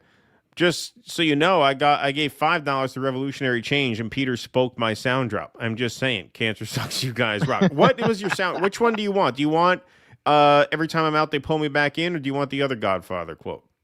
I don't think you made up your mind yet. Which one of them do you want? We'll make up your fucking mind. Yeah, there were 2 Godfather quotes you were choosing between. I don't know which one you want. Oh, your fucking mind readers. Yeah. Based on Lizzie's frail build, she looks like she has AIDS. So that's a good observation, Virtuoso. Virtuoso's in a of bad course, mood. you mean assistants. Yeah, right. Yeah, exactly. Virtuoso, I'm surprised you're in the mood to Rumble Rant. Virtuoso is my Yankee buddy. My Yankee fan buddy, Virtuoso from the Bronx. Yeah. All right, what do we got here? Tenured Village Idiot, tourist reenactments, Boston Harbor Tea Party, Liberty or Death, Germany, Auschwitz, Gaza, Holocaust, never again. Thank you, Tenured Village Idiots. What happened to the Yankees? The Toronto Blue Jays happened, Keaton, with love from just outside Toronto. Yeah, man. Yeah, well, congratulations to you guys. You got to beat us one more time, but that shouldn't be too hard at this rate. I want to thank you from the bottom of my heart, says Rami, for standing up for justice, for defending my people, the Palestinians. I'm deeply touched. Well, thank you. That means a lot. Appreciate that very much, Rami. It is, it's a privilege to be able to. That's what I could say. Brad Gilbert, CK, it's a squib. They primed your pheasant minds, and now you ignore evidence of your eyes and ears. It was their final and most essential commands. Yeah, we haven't done any of that stuff in a couple shows, you know. It kind of feels good to cover like news that's not, like, you know, that related to that. Yeah, exactly. All right, let's move right on along here. All right, folks. So, we got a couple of sort of culture war oriented segments coming up because I remember when Trump won, it felt like the culture was going to just swing very, very far in the anti-woke direction. But not if the NFL can help it. They have slated Bad Bunny to headline the Super Bowl halftime show in 2026. I had never heard of this person until this happened. I had literally no idea who this was at all. Kristi Noem, in response, says, ICE will be all over the Super Bowl. Wow. What a time that should be, huh? Kristi You Noem just shattered my image of you, man. Yeah. I was kind of jealous. I was like, yeah, I mean, Keaton, I guess he knows who Bad Bunny is. I don't know. Oh, I yeah. guess he knows. Absolutely no clue. I had He's never down heard with of Bad the Bunny. kids. Yeah, no. I had never heard of Bad Bunny. Kristi Noem, the Secretary of Homeland Security, gave the clearest indication yet that agents with Immigration and Customs Enforcement would attend the Super Bowl in February, where the Latin superstar Bad Bunny is scheduled to headline the halftime show. Asked on Friday by the right-wing podcaster Benny Johnson if there would be ICE enforcement at the Super Bowl, Noem replied, "There will be," adding that federal immigration officers would be all over the event. So here's Benny Johnson following her around Chicago, asking her about her take on Bad Bunny being tapped for the Super Bowl halftime show. As the Super Bowl halftime performer. Yep. This is an individual who is anti-ICE, who is anti-immigration, says he refuses to tour in America because of that. The NFL is sending a message, presumably, to MAGA, to the Trump administration, by choosing this anti-ICE, anti-immigration enforcement performer. He's scared to perform in America because he's worried that ICE will have enforcement at his concerts. That's what he said in multiple interviews. What is your message to the NFL? What is your message to Bad Bunny? Will there be ICE enforcement at the Super Bowl? There will be, because the Department of Homeland Security is responsible for keeping it safe. So I have the responsibility for making sure everybody goes to the Super Bowl, has the opportunity to enjoy it and to leave, and that's what America is about.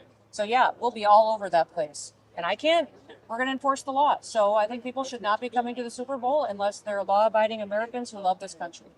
Tickets to the Super Bowl. You ignorant slut. Yeah. Tickets to the Super Bowl start at like $3,000, and that's for the cheapest seats. Do they really? Yeah, and they're almost impossible. That's insane. They're almost impossible to get at that price because they get bought up by the resellers and then sold on the secondary market. So, I think average price for a Super Bowl ticket is like between $6,000 and $7,000. So you really think that the day laborers from Home Depot who make $11 an hour doing roofing are going to be at the Super Bowl? You really think it's a rich target for fucking ICE to swarm the Super Bowl stadium because Bad Bunny is going to play there? I don't think so. I think the demand for ICE at the Super Bowl is going to be pretty low. And your message to the NFL with this decision? It seems like they were trying to send a message to the Trump administration.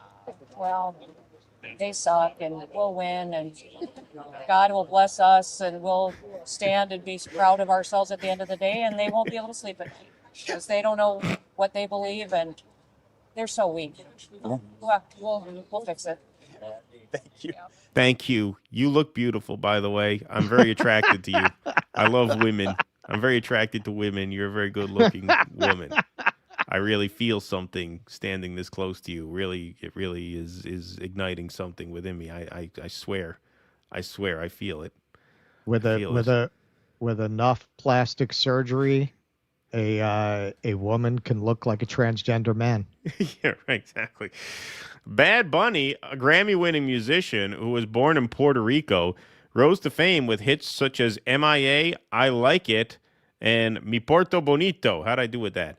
After the NFL announced this week that he would appear at the Super Bowl on February 8th in Santa Clara, California, far-right commentators, including Johnson, complained that Bad Bunny did not sing in English and that he had been openly critical of the Trump administration's immigration policies. Johnson wrote on social media that Bad Bunny was a massive Trump hater. Bad Bunny recently finished a 31-show residency in Puerto Rico. He has been vocal about economic inequality and other social issues affecting his homeland, a U.S. territory. Yes, so he is not a foreigner, as many have suggested. And he has said that he chose not to perform in the continental United States because he feared that his fans would become targets of ICE agents. It's something that we were talking about and very concerned about, he said. In a statement after the NFL made its announcement, Bad Bunny said his performance would be for those who came before me and ran countless yards so I could come in and score a touchdown. He added, "This is for my people, my culture, and our history." So here is a clip from the Tim Pool show where Jack Posobiec suggests that Turning Point USA should run a parallel halftime show to compete with the Bad Bunny halftime show, starring his favorite band, Creed. So here it is. It's very clear to me what must be done here is that Turning Point USA needs to host a counter-programmed halftime show starring the only sincere band that has kept going with a fully Christian theme, as you say. Celine Dion. From day one. No, American band. American. Get that Canadian nonsense out of here, Luke. I'm talking about Creed. I'm talking about Scott Stapp. I'm talking about taking this entire country higher to a place with golden streets. And now, I thought you suck. Yeah, right. Yeah.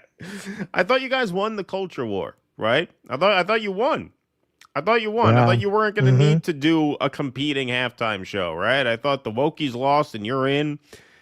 And of course, Sammy Gold says, ironically, Bad Bunny is both a Christian and an American. He's a Catholic from Puerto Rico. So you already have your Christian American musical act at the Super Bowl. And Tommy Lauren needs a reminder. Tommy Lauren, Yeah, I mean, it's funny. They keep saying it's not about racism, but it seems like it's about racism. Seems like it's about racism. The guy's a Christian American. American. All right? Tommy Lauren needs to be reminded of that. Tommy Lauren's been in this game for a long time, and she apparently has not learned one thing. Like, you're supposed to learn on the job when you do this job. Sure. Tommy Lauren's been doing this for a long time, and she apparently still knows nothing. Here is Crystal Ball very calmly embarrassing her. Good choice for the Super Bowl. Do you think Bad Bunny is a good choice for the Super Bowl? I'm not that knowledgeable about him, but it seems fine, and I don't know why it's a big deal. Seems like a great American artist, so sure. He's why not an American artist, but he's Puerto Rican. That's part of America, dear. yeah, you don't think That is you brutal. American artist. She had the exact same response I had. What do you think about Bad Bunny? I said, I have no idea. No idea about it. What do I care? He's Puerto Rican. That's part of America, dear. Yeah, you don't think you have any problem with him saying that ICE is, well, I'm sure you don't, mother effers and sons of and that he's not going to perform here due to immigration. America agrees with him on that. The majority of Americans think ICE has gone too far. They've watched videos of 79-year-old business owners be slammed to the ground and their ribs broken by ICE. So I think the American people are probably on board with that message at this point, Tommy. Yeah, I mean, that's well done. Yeah, it's how you got to do it. Just very calm, very cool. Eviscerated her. Yeah, no, I don't really have a problem with it. And but don't you think an American artist? Well, he is an American artist. Well, what about what he said about ICE? Yeah, that's a mainstream. Most people kind of feel that way. You read a poll, most people are not with this method of mass deportation. That's for sure.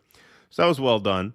And Bad Bunny, I mean, man, this guy came out of nowhere and is really creating a culture war here. He hosted Saturday Night Live last night, apparently. So here's Harry Sisson. Bad Bunny responded in Spanish to the MAGA fans who are furious that he's performing at the Super Bowl. This was subtitled. We have to go audio only. It looks a little awkward because I kept the subtitles in so you can read what he's saying here. But really, I'm very excited to be doing the Super Bowl, and I know that people all around the world who love my music are also happy, especially all Latinos. All Latinos and Latinas throughout the world. And here in the United States, all people who have worked to open doors more than an achievement of mine. I mean, what do they want? He didn't even say Latinx. That's right. Exactly. Latinos and Latinas. It's more than a win for myself. It's a win for all of us. Our footprints and our contribution in this country. Nobody could take that away or erase it. Sorry, my fault. I cropped out the subtitle there by accident. And if you didn't understand, okay, so here we go. Didn't understand what I just said. You have 4 months to learn. There you go. Nicely done. Nicely done. So, look, I mean, it is kind of ballsy for the NFL to program him, given his outspoken opinions. But that also shows you that, to me, it shows you that the MAGA movement really squandered its cultural capital very quickly. The fact that this guy was tapped for the Super Bowl. Don't forget, MAGA had a meltdown about the Kendrick Lamar halftime show this past February. And I thought that was an extremely milquetoast, non-controversial halftime. I mean, it was a rap show. He's a rap artist, so it was a rap genre show. But it was not provocative in any way beyond that. It was a choreographed rap number that you would see at an average award show or whatever. Like, there was nothing at all provocative about it. But no, everybody called it. I miss Janet Jackson's boob. You're right. Like, there was nothing like that. Exactly. There was nothing like that. And, within seconds of him taking the stage, you had DEI halftime show trending on X with the Jack Posobics and the usual suspects all sharing that around. And, this time the NFL. Eminem. What's that? They should have got Eminem. Yeah, right. They should have got Eminem. They would have been all right with that. They would have been fine with that. But this year, they seem to be doubling down in trolling the chuds. And I say good for them for doing it. I think it makes a good statement. And I think you're baiting these people into just looking even more ridiculous. For Kristi Noem, this is what I mean. Like, Kristi Noem, Pam Bondi, I think they view themselves as playing a part. They're always, they treat this as like an improv show. Always say yes. Are you going to go after people for hate speech? Yes, we'll come after you. Like, it never occurs to them that they're supposed to at some point say, well, no, that would be too much, and think and actually come up with something that's like politically smart. It's just, are you going to have ice at the halftime show? Yes, we are. We're going to be on the ground there. The whole point of sports, the reason people like sports, the reason I like sports, the reason I like baseball, especially at a time of year like this when it's the postseason and it's fun, it's a very welcome distraction from the stresses and horrors of the world that get beamed into your brain by a constant 24-hour news cycle. Bread and circuses, the function of bread and circuses is to give people a break from the stresses and horrors of the world. It's supposed to be escapism. So to think that the American people want ICE to come in and prowl the stadium at the Super Bowl and deport people there who are there to watch Bad Bunny for $7,000 a ticket, by the way, it's just ludicrous. It's just ludicrous. And it just shows, I think, how much cultural capital they have squandered in this first year. Part of what's amazing about that is how little they seem to have understood the lesson of their own victory. Right. Americans, to the frustration of many of different political ideologies that require a certain collectivism, whether it be fascism or whether it be communism, whether you think it's a good thing or whether you think it's a bad thing, your opinion on that probably depends on your ideological standpoint and the context. And the circumstances. Americans idealize individualism. Images of collectivism tend to really turn Americans off. Now, this is part of what's difficult about creating collectivist kind of socialist projects. But it also makes them respond with a natural revulsion, unless you're Benny in the closet, to images of armed troops on the streets of America policing. Americans don't dig that kind of shit. It doesn't conform to their national myth. Whatever the reality is, you can't rear people on the idea of anti-government, stubborn individualism and then expect them to stand up and cheer when you become censorious and overreach with government intervention into what most Americans would agree are local affairs and local matters. This is the problem that they're running into. They didn't seem to absorb that a big part of why a collection of losers and freaks like themselves were able to win a fucking election is because the liberals had become the censorious prigs. Right. Americans hate that shit. They hate censorious pricks. Now you're the censorious pricks. You've turned the anti-wokeness into wokeness, which Right. it always was. It was always the same basic worldview directed at different targets. But now you're weaponizing that and making it a part of the government in the same way that the Democrats did. And that's why the NFL would do this. And that's why the backlash is mostly going against you.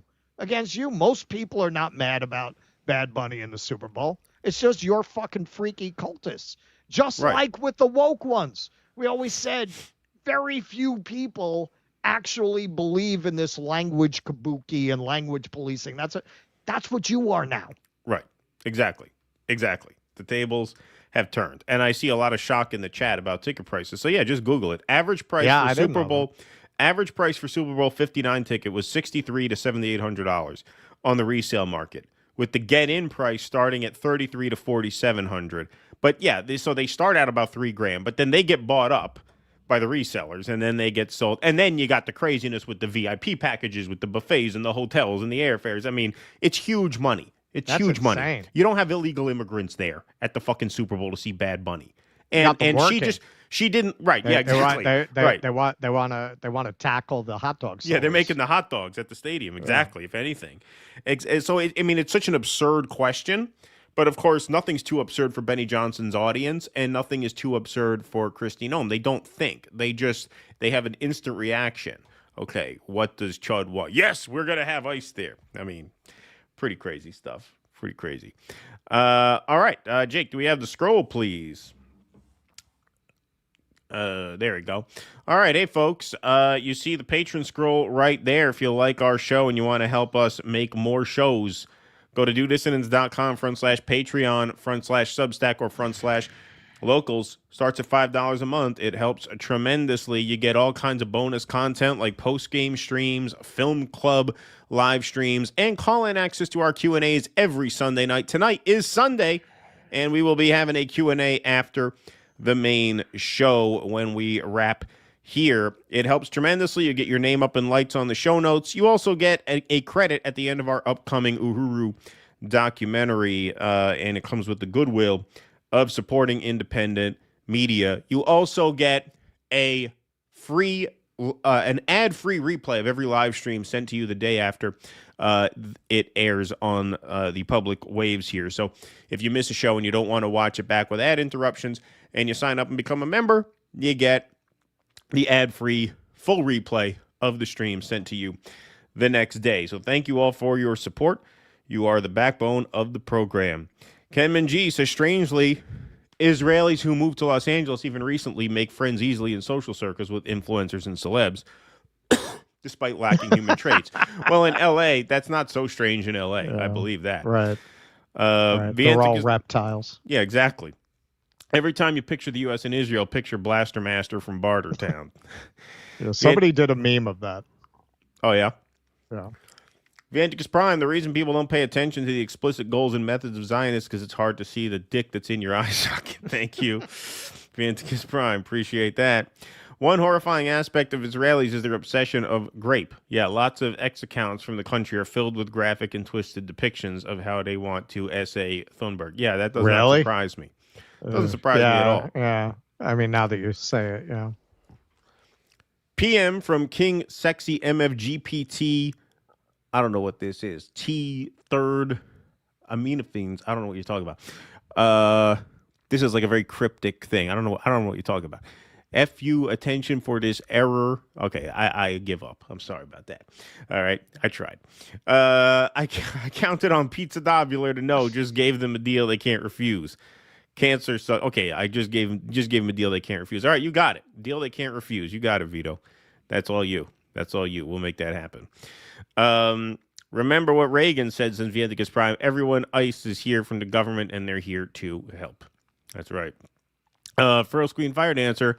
Fuck baseball. The Maple Leafs haven't won the Stanley Cup since 1967. Ice hockey is the perfect sport.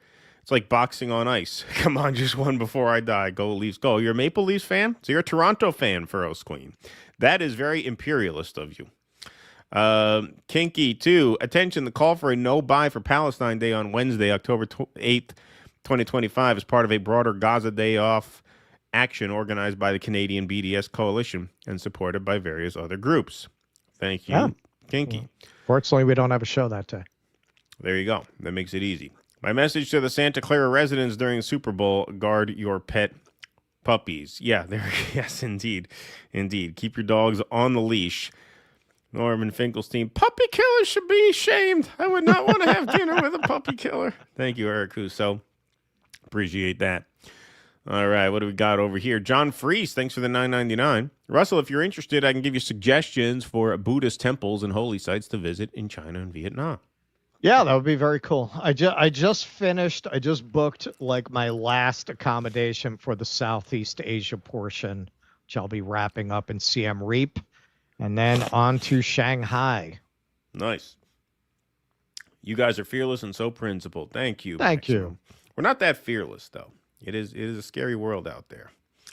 Greta, still more alpha than Nick Fuentes and others. Yeah, thank you. Greta, still more alpha than Nick Fuentes and others. Look at this. Lovey-dovey, $199.99 says Upping Landrew. Wow, look at that. Look at you. Lovey-dovey, thank you so much. That is very kind of you. Appreciate that very much. All right, let's move right on along here. Another culture war story. Yeah, so this is a fun one. There is more here than meets the eye.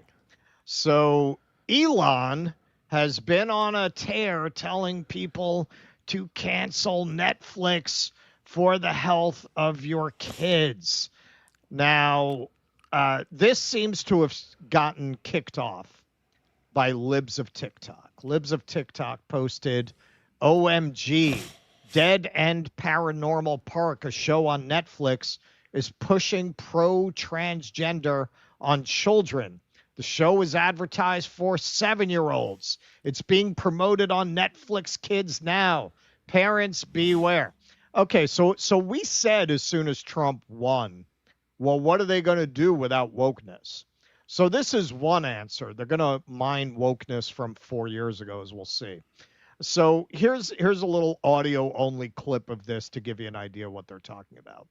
It's not the park. It's me. I'm trans, Norma.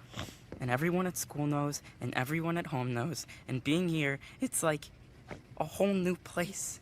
I can just be Barney. And I can choose if and when I tell people. I've never been happier. And that's saying something when I spent today chased by terrifying zombie mascots. Pugsley reminded me how important it is to live your life without apology. All right, so when I first saw this blowing up, I didn't realize how low they were stooping here. I was like, wow, they're still making content like that for kids, but no. This show was aired in 2022. Okay, so what else? All right. Strawberry Shortcake Berry in the Big City is promoting transgender drag queens to children. Now, to be clear, at least from the clip they showed, the transgenderism is not assumed. But yeah, there's a drag queen in it. So Elon Musk quotes it, Netflix is grooming our children. Well, Elon, if you're really concerned about people grooming children, you might want to call your buddy Donald there. What's that wonderful secret he was writing to Jeffrey about? What did he mean, enigmas never age? Pretty weird, huh? So if you want to get on grooming, or maybe look in the mirror. Look in the mirror. You've had some very close proximity to some very famous groomers, which might explain some of your strange behavior of late, but we'll get into that. Another one. When did this air? 2021. This is 4 years old, this cartoon. It gets worse. It just got worse. Don't you love that? It just got worse. Transformers Earthspark, a show for children on Netflix, also promotes the use of made-up pronouns like they, them. So, yeah, you got a robot that has the they, them pronouns. And again, when did this air? November 2022. So this is about 3 years old, what they're showing you here. Babysitters Club pushes transgenderism on kids. Cancel Netflix. When's that from? 2020. They're really going back now. It hasn't been on the air since 2021, this show. Robbie Starbuck getting in on the act. You want to get an idea of how this whole grift world works. Did you know that Netflix sent all of their vice presidents to a privilege workshop where they got labeled as privileged for being white and or not being transgender? No one should give this woke company another dime. Totally insane. When was that? Oh, 2019. 2019. That was under Trump. It was under Trump. All right, so this clown apparently has canceled his Netflix membership 4 times, according to him, in the last 2 years. Every time there's a Netflix controversy, he claims he's canceling his membership. He's dined out on that 4 times now. Canceled Netflix. Sorry, this is June 2023. Netflix is canceling basic plans for $9.99 and raising prices. Goodbye, Netflix. That's May 30th, 2024. And here, just canceled our Netflix membership. I asked wife and daughter if anyone is using it for any shows. Both said no. This is September 30th, 2025. All right, so 3 times. So this was some response to this. I resubscribed just to cancel it again. Take that, woke flicks. It's all a fake outrage for engagement. Dirty grifters. And you want to see how that works? Watch this. While Netflix is showing trans characters to 7-year-olds in cartoons, Angel Studios is sharing the gospel. Young David was a fantastic movie for the whole family, which can be streamed on angel.com. Angel Studios is the alternative streaming service to Netflix. Hashtag Angel Partner. He's getting paid.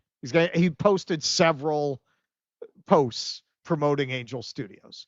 So he gets in on this, and he's being paid, I would say. That's my opinion. I don't have proof of that.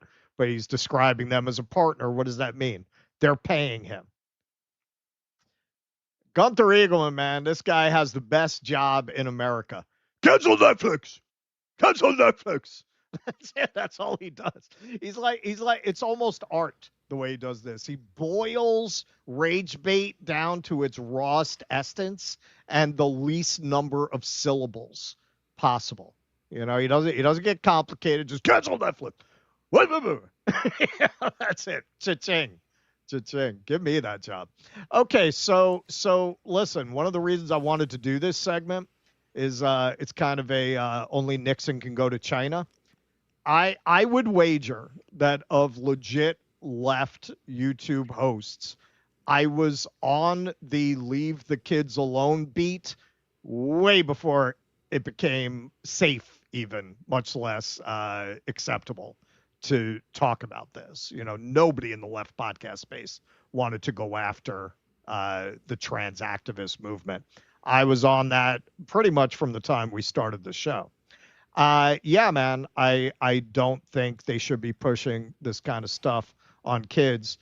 I also believe in the First Amendment and freedom of speech. So what that means for me is you don't bring it into schools because school education is compulsory. You're not giving parents a choice of their kids being exposed to that in a context like that. You don't put pornographic books like Genderqueer in a public school library because you're taking a choice away from the parents. When you're talking about Netflix, which has this vast library because it's the oldest of these streaming services, as you could see, this is stuff that was sitting in the back of the basement from when this shit was fashionable, when this was the thing. But you know what they did at the height of this? At the height of this movement and its power, if you remember how quickly we forget, they were the only company to stand up against this at a time that it was very difficult to do that. Netflix CEO won't cancel Chappelle. Controversial stand-up is artistic freedom. Yo, man, none of these companies had the balls to stand up against those activists except for Netflix at that time, and The Closer is still on their network. So, okay, you can't argue that's a First Amendment issue, but these things you don't like are not covered by the First Amendment. Now, okay, you have a right to boycott. I said that about Chappelle. Like, if you don't agree with it, sure, boycott it, fine. But the question to me is, why Netflix? Why Netflix? Do you really think Netflix, the one company that actually stood up and defended someone's right to criticize that movement at a time when it was very difficult and dangerous to do that, you think they're the only ones that have shit from the height of that movement's power and voice in media rattling around in the back of the closet there, so to speak? No, Prime has that. Prime has that. Look, you could argue this stuff is worse if that really offends you. Anything's Possible is a delightfully modern Gen Z coming-of-age story that follows Keisha, a confident high school girl who is trans. And again, this is from 2021, 2022. Always Jane. This is a documentary series from 2021 about a teen transitioning in a small town in America. So why aren't they going after Amazon? How about HBO? Transhood, an aspiring chronicle of the lives of 4 young people and their families as they navigate growing up in transgender in America's heartland. All right, you want to say that's not specifically aimed at kids, and that's from 2020, by the way. This is, right? Young Justice has the character Violet Harper / Halo is explicitly gender queer, and the character Fury is a trans woman. Okay, now it's sad that I know that, but I fall asleep watching TV, and it has to be in a certain zone. It has to be in a zone where it's interesting enough for me to shut my brain off, but not interesting enough to keep me awake. So I actually watched this series as a soporific. That's why I actually do that. Russ can only fall asleep to trans superheroes. That's it. It's the only thing that does it. I got to tell you, I've watched this series 18 times now because it's the only one, as far as I know. Okay, so this is a podcaster I'm actually not familiar with, but he did good work here. So clearly they're singling out Netflix. Like, if really your issue is that there's transgender content that was made 4 years ago still rattling around on these streaming services, you'd go after Prime, right? You'd go after HBO.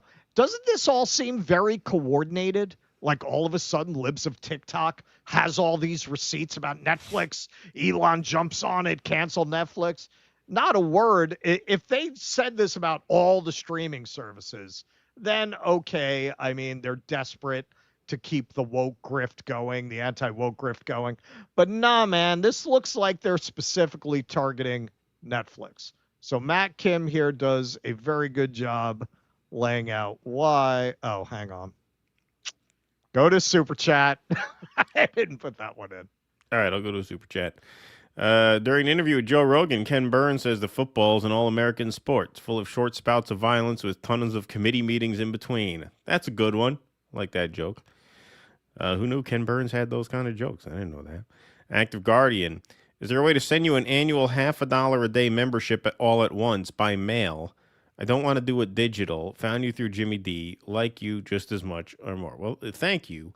Okay, but so you send a Rumble rant via digital, right? So can't you just do it via digital? The reason look, I don't mean to be a ball buster, but my fear is that when people want to send checks in the mail, right, is that then you're going to send a check in the mail and I'm going to sign you up as a comp on one of our digital platforms. But then because you're not inclined to use digital, you're going to complain that you're not getting the emails and that it's not working right. And I'm going to say, well, maybe, this is why you didn't want to sign up via digital in the first place, because maybe you're more of an analog person. I don't want you to write us a check and then complain that you don't know how to work the email, right? And you can't access the benefits because you're too much of a boomer to click on the right shit. Okay. So if you promise not to complain, maybe we'll do that. So send us an email, dodissidents@gmail.com. All right. Go ahead. All right. And we are back. Yeah. Musk is leading the charge to cancel Netflix because it's so woke. He says nothing about his own platform having unlimited porn and death available to minors, but okay. Netflix has had bad, immoral content on its... And that is true, by the way. Like, I've looked up Rachel Brosnahan, who just played Lois Lane, and I got her topless in a show. Like, there's all kinds of stuff like that on X. Platform for years. So has Disney, so has HBO, so has every single platform. So why Netflix, and why now? Here's a coincidence. Elon Musk's buddy, Larry Ellison, and Ellison's son, David, they just closed on a deal to take over Paramount. You know, the competing streaming service that also owns CBS, Showtime, Nickelodeon. And Paramount just dropped $7.7 billion to lock up the US rights to the UFC. That's not a big coincidence, I mean, right? Okay, let's keep going. Paramount also bought rights to UFC from Endeavor, which is controlled by Silver Lake. Where have you heard those names before? That's right. Larry Ellison's Oracle and Silver Lake are also the new owners of TikTok. It's convenient, right?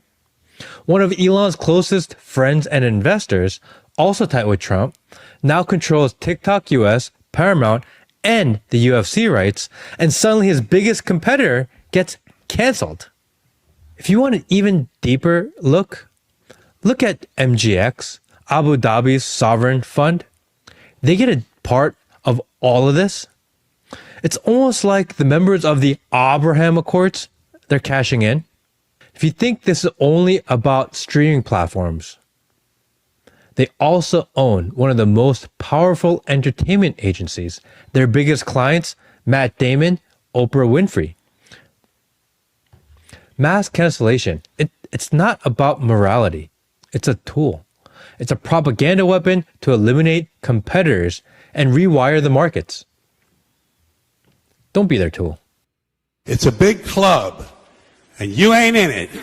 That's right. That's right. You ain't in it. That's why they're selectively targeting the biggest streaming service at exactly the same time that Larry Ellison is taking over a streaming service and also, according to reports, probably taking over HBO Max as well. So conveniently, they're not going after content on those platforms. And Netflix is kind of the odd one out because they're not in the club. They're not owned by a PayPal mafia member. They're not owned by any of these high-profile defense contractors like Jeff Bezos. That's why they're the ones getting targeted. And also because they're the most successful. Elon, the big free speech advocate, right? You see him saying shit about what's happening over at TikTok. Isn't that weird that this guy's built his whole image about being a First Amendment guy and he's not saying a fucking word about what his buddy Ellison over there is doing to TikTok? Look at Blakely here. I've never seen this before in all the years I've been on TikTok. They're now taking videos down from years prior without the option to appeal it and not even telling us what the removed videos even are. Can you imagine if Elon directed his chuds to get mad about that? Oh, yeah. He won't, though. He won't. Isn't that the thing he should be telling people? Call TikTok. Write to TikTok. Write to your congressperson. Look what they're doing to TikTok. This is an assault on free speech. If Elon were in any way legit, that's what he would be talking about, right? Not fucking trans cartoons from 2020. This is what he'd be talking about, but you don't hear a peep out of him about this. Maybe this is why. Musk, Thiel, and Bannon named an Epstein docs released by Dems. You know what? That wasn't 2021. That was last week, motherfucker. That might have something to do with why he wants to distract people. Ooh, December 6, 2014, right from Epstein's calendar. Elon Musk to Island, December 6th. Is this still happening? That might be why he wants to talk about groomers other than himself. He doesn't want people thinking about the fact that maybe he fell into the web of a groomer. Did he do that? We don't know. All I can say is with his 58 baby mamas, what are the odds that guy was hanging out with Ghislaine and Jeffrey and never did any shit that the Mossad could use against him? What are the odds? So here is Netanyahu talking about how friendly he actually is with Elon. The most important ones are social media. And the most important purchase that is going on right now is Class? Followers. TikTok. TikTok. Number one. And I hope it goes through because it can be consequential. And the other one, what's the other one? That's most important. X. That's very good. And, so we have to talk to Elon. He's not an enemy. He's a friend. We should talk to him. Now, if we can get... Okay. All right. Well, you know who backs that up? Elon's father. He's not a new friend to Elon. According to Elon Musk's father, Errol Musk, he's an old friend of theirs. Netanyahu, there's so many things I can talk to you about. Yeah. Netanyahu is like a family friend of ours, I mean, he described Elon as 2 years ago, he said Elon's the de facto president of the United States. Netanyahu said Elon is the de facto president of the United States. He's actually the president, not Biden. And so, no, I mean, that's ridiculous. Okay. All right. So now Elon has been throwing out a lot of mixed signals, and I'm going to tell you how I interpret this. Now, because he reversed this, I actually had to take this screenshot from a text of it that I sent to Keaton. I just read on Instagram that Elon Musk has suspended the account of the global Samud flotilla, and it's true. What a fucking scumbag. Free speech is full of shit. Now, this is gone because now it's back up. But at the time that I texted this to Keaton, it was indeed the account for the flotilla had been suspended. Yeah, But they then have multiple accounts, but one of their main accounts was down for a while, yeah. Yeah, but then he put it back up. And here's Gen X girl reporting this week. She's really been on this story. I'm told 81 accounts that appear to be anywhere from 30,000 followers to 200,000 have been targeted by X verification removal. One account, Patriotic Voice, got his back. Every account that's been targeted is critical of Israel. This is not a coincidence. This is censorship. Now, wait. So this is more after that.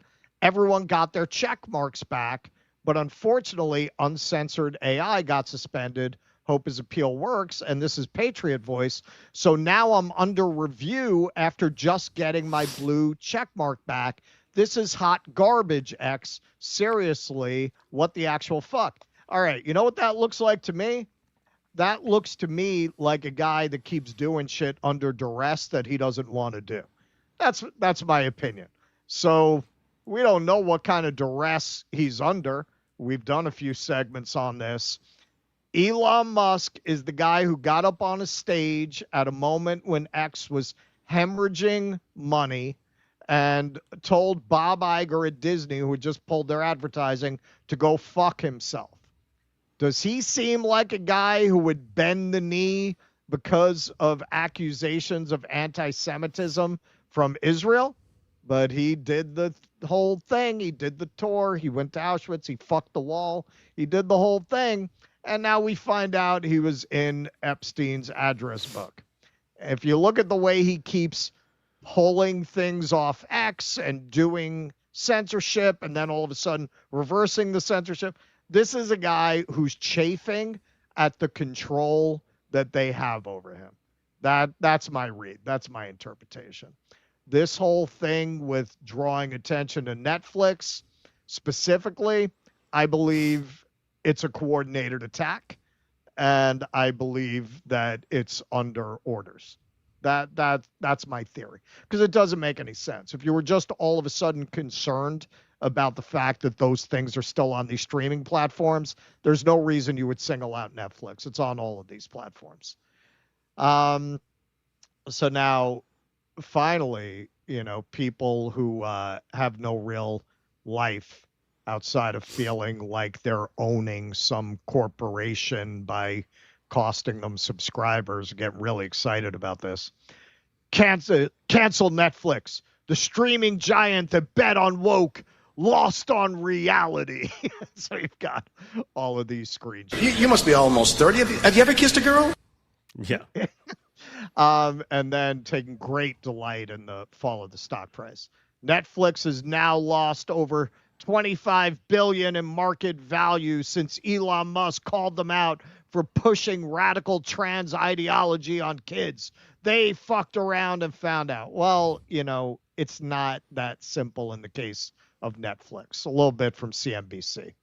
Netflix reported 301.63 million subscribers as of the fourth quarter of 2024, the last time it reported the metric before shifting priority to revenue over user growth. The company has a roughly $490 billion market cap, and its stock is up more than 60% in the past year. Shares lost nearly 5% over the week. Quote, is that going to move the needle necessarily? You're going to see people sign up on the back of that to counter it, CNBC contributor Guy Adami said Wednesday on Fast Money. Seymour Asset Management's Tim Seymour said though a day of headlines may move the stock around, Netflix shares are ultimately too expensive to be significantly affected by internet backlash. Yeah, this is not a Bud Light situation. The reason the damage to Bud Light's brand was so devastating and so permanent is it was maybe the worst decision in the history of advertising.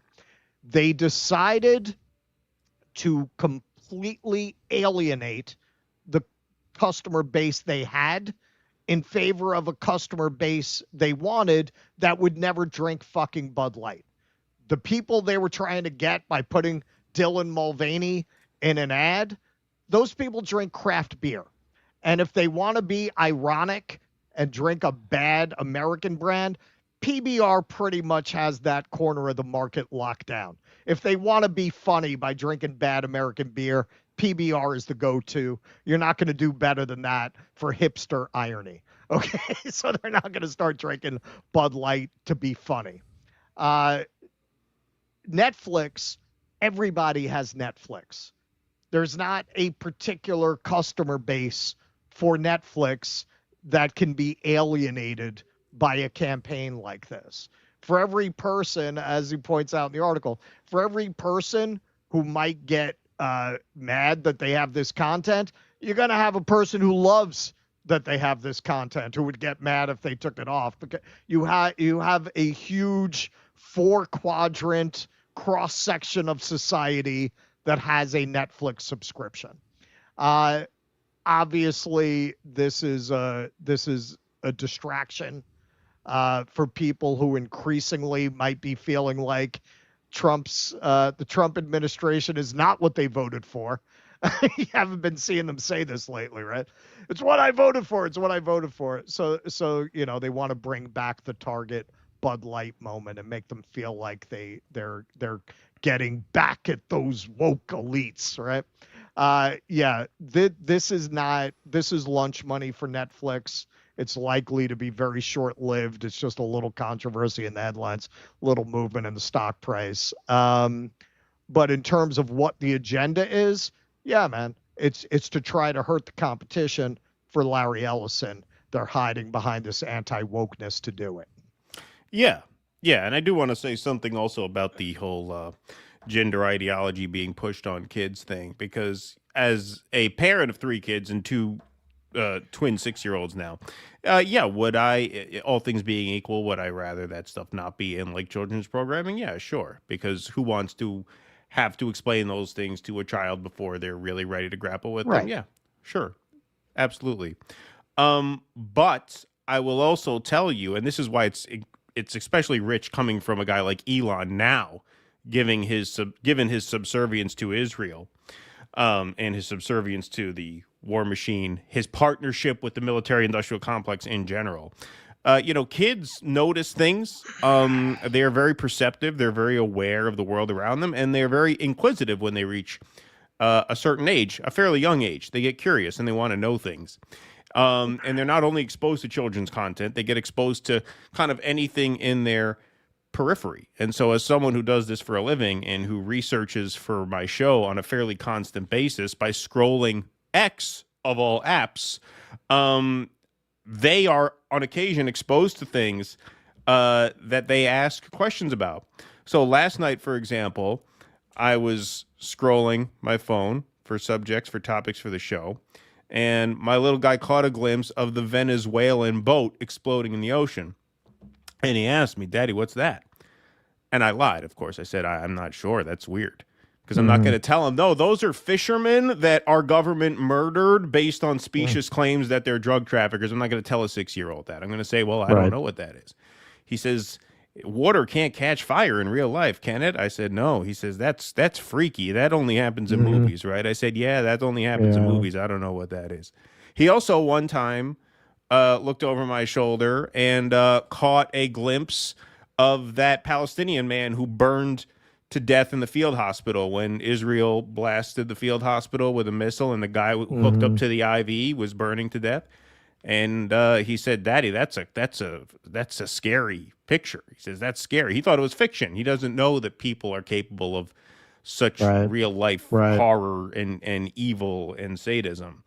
And so actually, when you put things in perspective, some boys wish they were girls and some girls wish they were boys is actually an extremely fucking easy thing to explain to a child relative to the constant barrage of sadism and barbarism that the ruling class subjects us all to, including fucking Elon Musk, right? I would much rather explain that some kids are confused about their gender than having to explain, no, that guy was at a tent, which was a hospital, and this government that we support shot a missile at him and burned him to death. You think that's easier to explain to a 6-year-old than, hey, some guys wish they were girls? No, it isn't. And if you think it is, it's probably because you're an incel reject loser who will never have a child and you shouldn't. Yeah, and you know what's really strange about these family-oriented conservatives making this argument? The solution to this is don't have your kids watch it, right? Right. I thought you guys believe in parenting.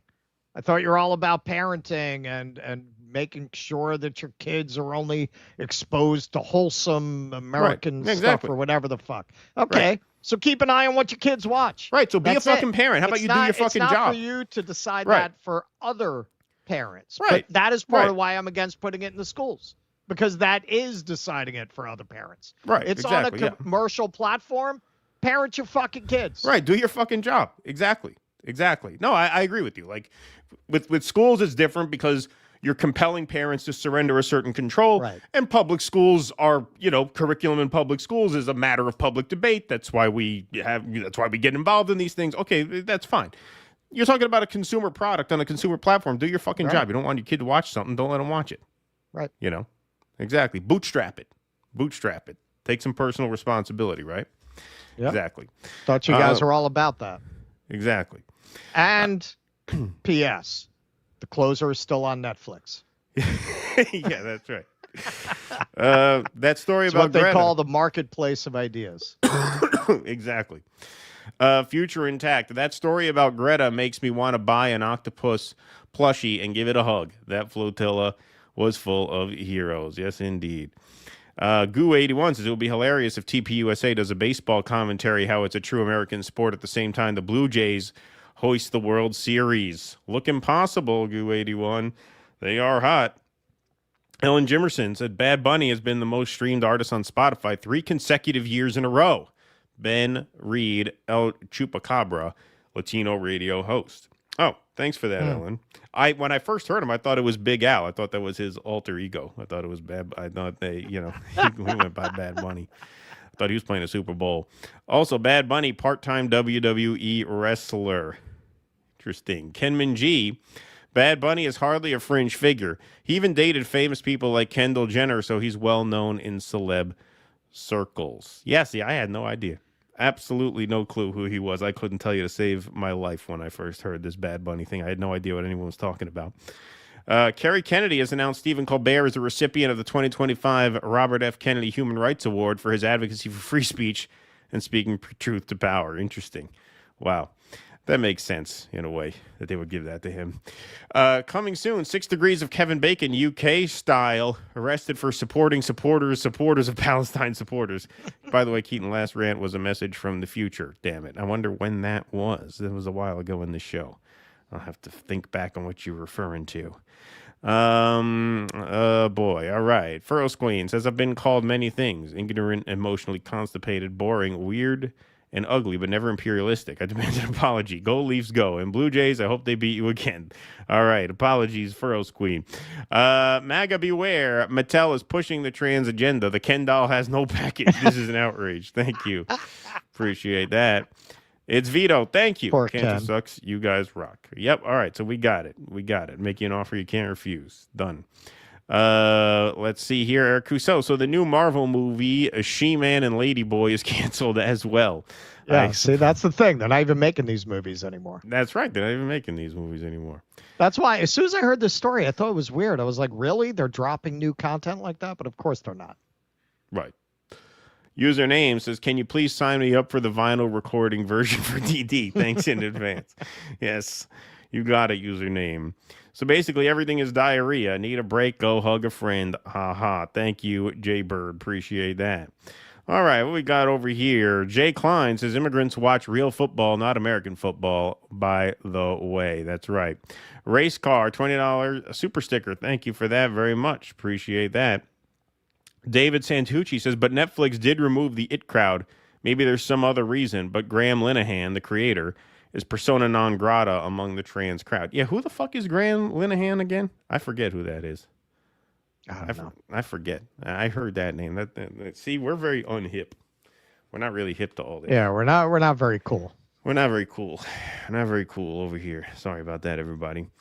All right, folks. So you may have noticed there's a lot going on with ICE nowadays, and we're going to do some ICE content now. I have a whole bunch of it prepared. I'm not sure how much we'll get to this evening and how much we'll pick up on Tuesday, but we will get right into things. So ICE is now, raining down on Chicago and Portland. So this was a video that went viral from when ICE first arrived in Chicago. Here's a delivery driver who just screams "fuck Trump" at them, and then he goes to leave, and then he realizes he dropped his phone, which he needs for his delivery work, so he goes back and gets it. And the fact that he bent down to get the phone kind of prompted the ICE agents to chase him because they figure maybe they can catch him. And he just gets away. A great Benny Hill music type situation here. So fuck Trump. Fuck Trump. Then he goes away. But then he drops his phone, and he's a delivery driver, so he needs his phone, so he goes back to get it.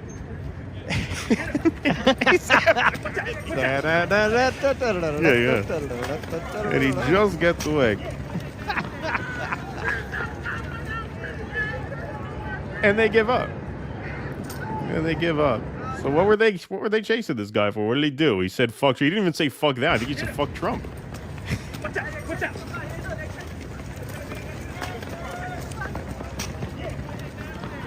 And he gets away. Lucky for whoever ordered the Chipotle or whatever it was, right? We have any more of the chocolate glazed? Yeah, right. Yeah, exactly.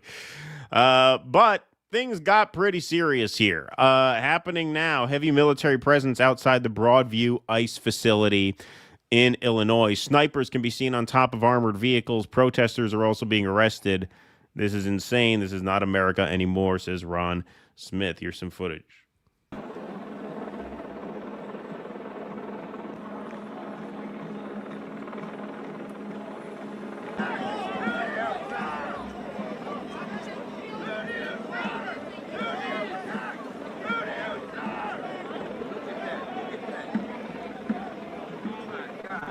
Yep, there they are. All right, so I want to go back about a week. Status Quo was on the ground there. They had John Farina, who Russ has run into several times. We talked with John on one of our DNC protest live streams because he was there. So he's been on the ground here getting some really terrific footage. This was an incredible stream. I mean, he really does a great job keeping it engaging and captivating throughout, because it's not easy. You cover these things, it's a lot of standing around, but he's interviewing people, he's keeping it moving, he keeps it engaging, and puts himself right in the middle of this stuff. So I just want to play for you first two interviews that he got, during some, downtime, so to speak. outside the Broadview ICE facility. Just talk about what happened over here with this gentleman being thrown down. Oh, can I talk to you? Yeah, absolutely. Certainly. Tell me what happened. Well, in all fairness to them, they said clear the streets. We were slowly clearing the streets. Evidently, we didn't clear fast enough for them. They grabbed that man and slammed him to the ground. He was a veteran, right? Yes, sir, he is. Yes, sir, he is. And I could see his head hit the ground. He needs an ambulance. I don't know if he got medical attention or not, but he does need medical attention. This is... How do you feel as an American? I'm sorry? How do you feel as an American watching this? It's a disgrace. It's an absolute disgrace. How would you feel if you came home and they come and snatched your wife and gone? She's gone.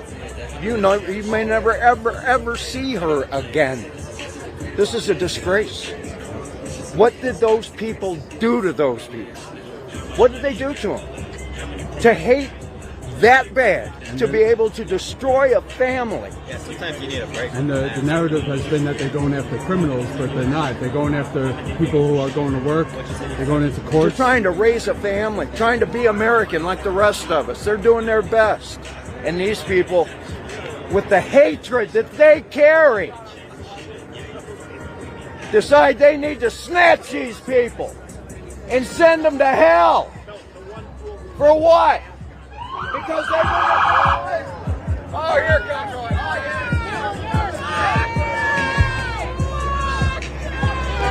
yeah. So that guy's, not a radical, not Antifa, not out there at all black. Not a blue hair. Not a blue hair. No. He even got the cowboy hat, right? Yep. Even looks the part, right? Probably a lib type. He's got the No Kings shirt. Okay, now this interview is very upsetting. I referenced this on a previous episode, but I wanted to get to play this for you. This is a guy talking about an autistic girl whose mother was essentially disappeared. Sure, I just know what was on the news. But I'm standing up here for Laura and everybody else who got kidnapped by ICE. Laura, you may have heard, was the tamale seller. She was supporting her two daughters, and one of them has autism in a bad way. And supposedly, that one daughter can't get by without her mom, and now her mom is supposedly behind this gate, locked up and about to be deported. Her mom was here for a couple decades, just trying to make a living and live her life and raise two girls. And she got kidnapped trying to sell tamales. It's embarrassing for our country. Very upsetting. I don't know in America how this is even happening. I don't know what these ICE agents were taught growing up. This is not the way to treat a fellow human being. Do you know the condition of Laura inside? Have you been able to speak? I do not. I guess her husband tried to see her and was denied. That's all I know. And who knows if she's even here? They're deporting people so fast. Who knows if she's even in our country? Meanwhile, her daughter with autism needs her mom to do the simple things in life. It's not fair. None of this is fair. Yeah, so that is a pretty upsetting interview. And like I said, Farina got a lot of great stuff. It's all beautifully photographed and just super well done. I encourage you to watch that stream. But, he interviews a lot of these protesters who are not, who are, generally described as terrorists or Antifa. Look, there's organized protests. Like, there is organization behind some of these protests. Like in LA, you see piles of bricks on the street. Somebody put them there. Like, I'm not saying there's no truth to any of that. But what you're seeing now is an effort in my opinion, a strategy of tension, divide and conquer effort by the government and by oligarchs like Elon Musk and influencers on social media to really pit this as law enforcement versus these violent agitators. And what you see when you go out here, and it's just like any other protest. Like, yeah, you have elements there. I used to see Antifa at certain rallies. They didn't go by Antifa, but I guess they were, guys dressed in black with bandanas with a nasty look on their face. And they would usually stand up and start speaking very loudly and aggressively. And a group of 10 people would gather around them for 30 seconds and realize, all right, fuck these guys. And they would leave. But what you're seeing is the ordinary person being filtered out of the conversation. And that's a function of the internet. That's a function of the powers that be wanting to, I think, exacerbate social tension.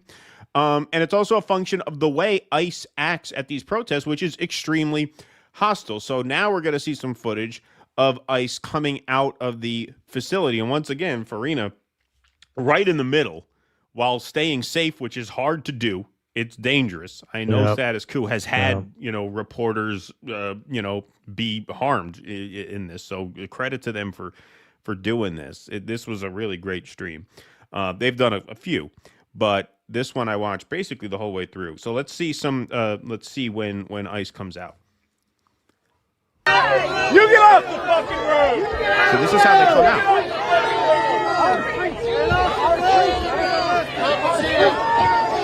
They're backing up, and they grab.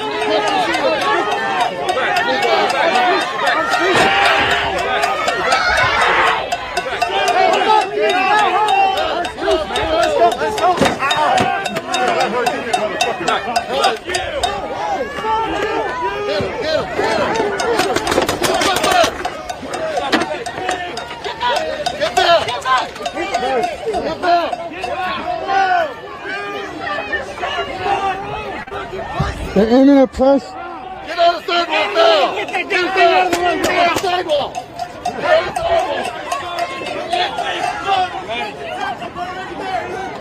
Light him up! Light him up! Light him up. They seem to be standing right on the sidewalk. Watch this. Light him up!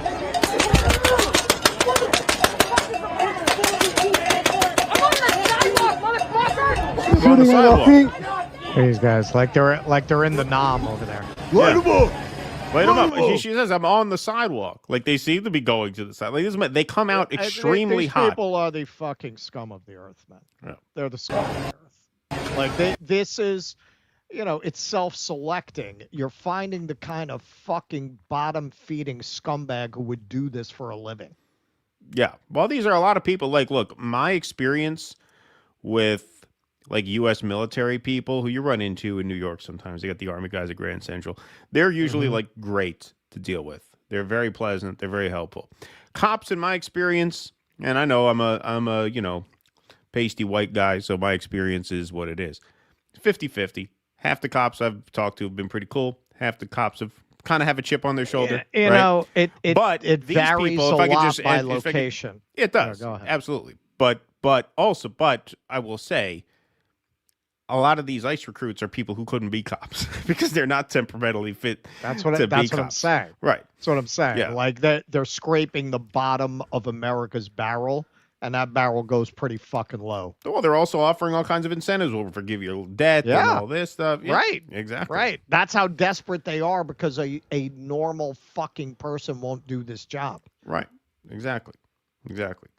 Here's more. Get on the shields!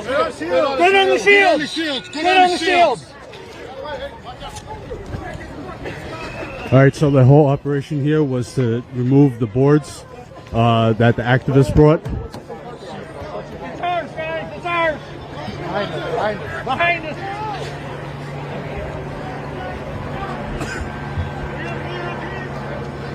So what he's saying there is some people, I guess, had these boards in case they got shot with pellet guns or the paintball things or tear gas or whatever.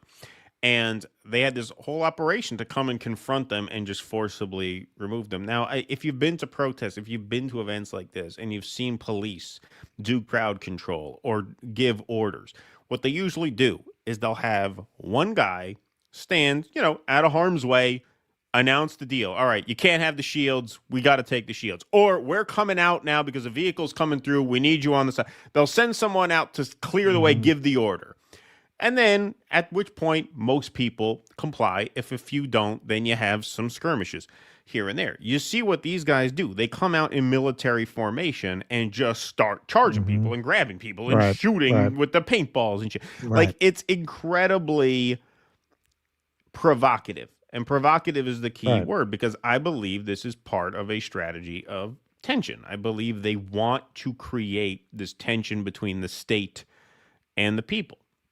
Right. And when you look at most people there, Farina's got a lot of interviews like that.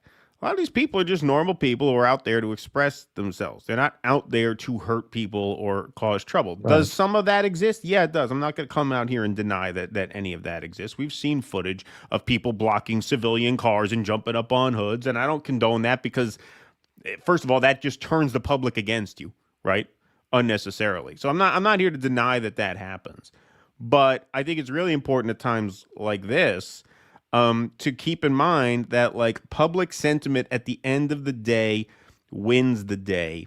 And at the end of the day, the public opinion is not on the administration's side with all of this shit. People don't like this level of disruption in their lives. They don't like the streets being militarized. They don't like it. People like normal and calm. And the Democrats have done a lot to cause this. They've done a lot by not taking the border seriously. They've done a lot by taking their voter bases for granted and allowing their cities to deteriorate economically to the point where crime becomes a problem. So I'm not saying the Democrats' hands are clean here. And I'm not saying that there aren't certain people, we'll probably get to this on the next episode. There are certain communities who do feel like the National Guard is actually helping, because there are a lot of communities in this country. We just went in St. Louis, and I'm not saying they want the National Guard there. Don't get it twisted. But I'm saying you go to places throughout the country that are completely abandoned by their governments, many of whom are Democratic governments. I mean, St. Louis is a blue city. It's a red state, but a blue city. Memphis, blue city, red state. And a police presence there, well, I'm not going to speak for the community and say that they're welcomed. I know for a fact there are facets of that community that feel like, hey, at least the government is taking some interest in us, because it's the fucking Wild West out here. There's no state support. There's no infrastructure. There's no nothing. So, yeah, I mean, I think the Democrats' hands are very dirty in all of this, in setting the stage for this. So I'm not trying to be like partisan here. I'm not a Democrat. But when you look at this shit, this creates a level of disturbance that normal people just don't like.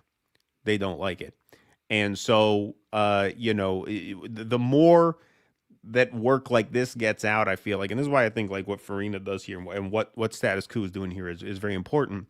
They're not just going out and clipping 2-minute pieces of high action moments. They're actually going live for 3 hours, so you get a sense of what it's like minute to minute. And minute to minute, person to person, man to man, what you see are concerned citizens speaking their mind. That's mostly what this is. Yeah, certainly the Democrats bear a lot of responsibility for creating an environment where people would turn to this as a solution. But it's very much like in The Dark Knight, when Alfred says, you made them desperate, and in their desperation, they turned to a man they didn't really understand. Right. Yeah, man. A lot of people in a lot of communities, we saw a lot of that going into the election, where you would have these town halls or city council meetings in black areas of Chicago where they're furious about resources that are going to illegal immigrants while their communities can't get anything and have been completely neglected for decades. And all of a sudden you can find the money for this. I have long had the theory that this was at a moment, not accidentally, where the union movement was showing signs of life for the first time since Reagan broke the air traffic controllers. Like I've never bought that they could not control the border, as Trump is demonstrating right now.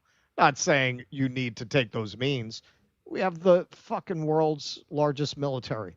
You can't secure the border. That never added up for me.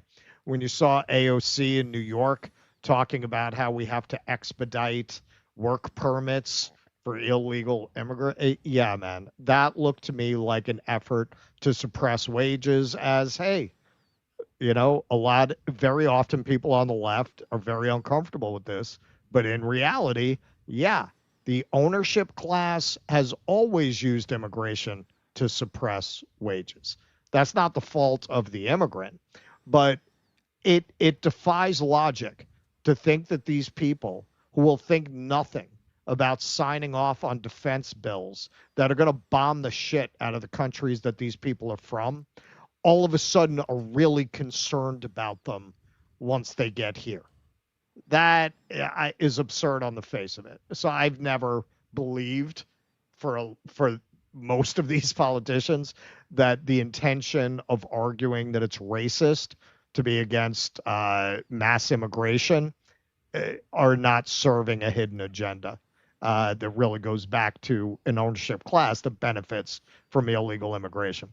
That having been said, again, in their desperation, they turned to someone they didn't really understand. Even people who feel that way don't like this shit, man. It's ugly. It's inhumane.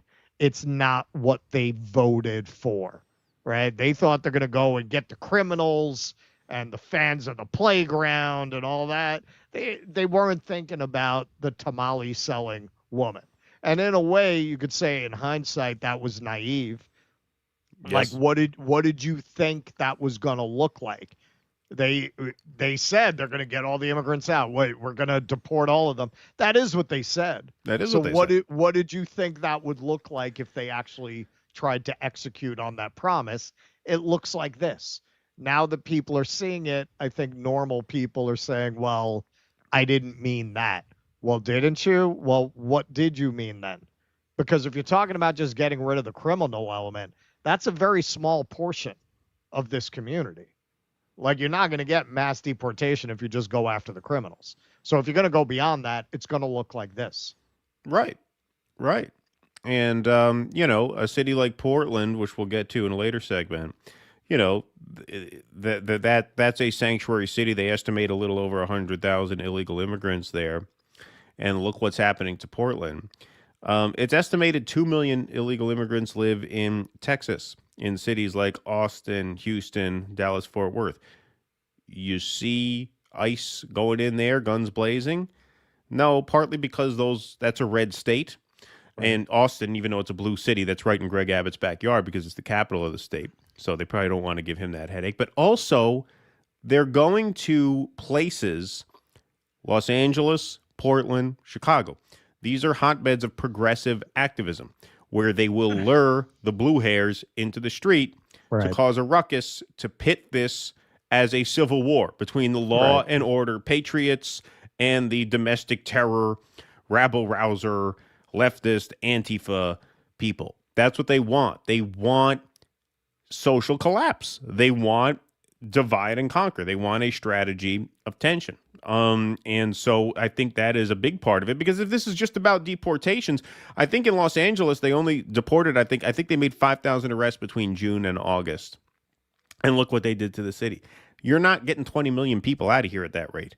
Barack Obama, immigrant rights activists and advocates called Barack Obama the deporter-in-chief. Millions of deportations. Did he do any of this?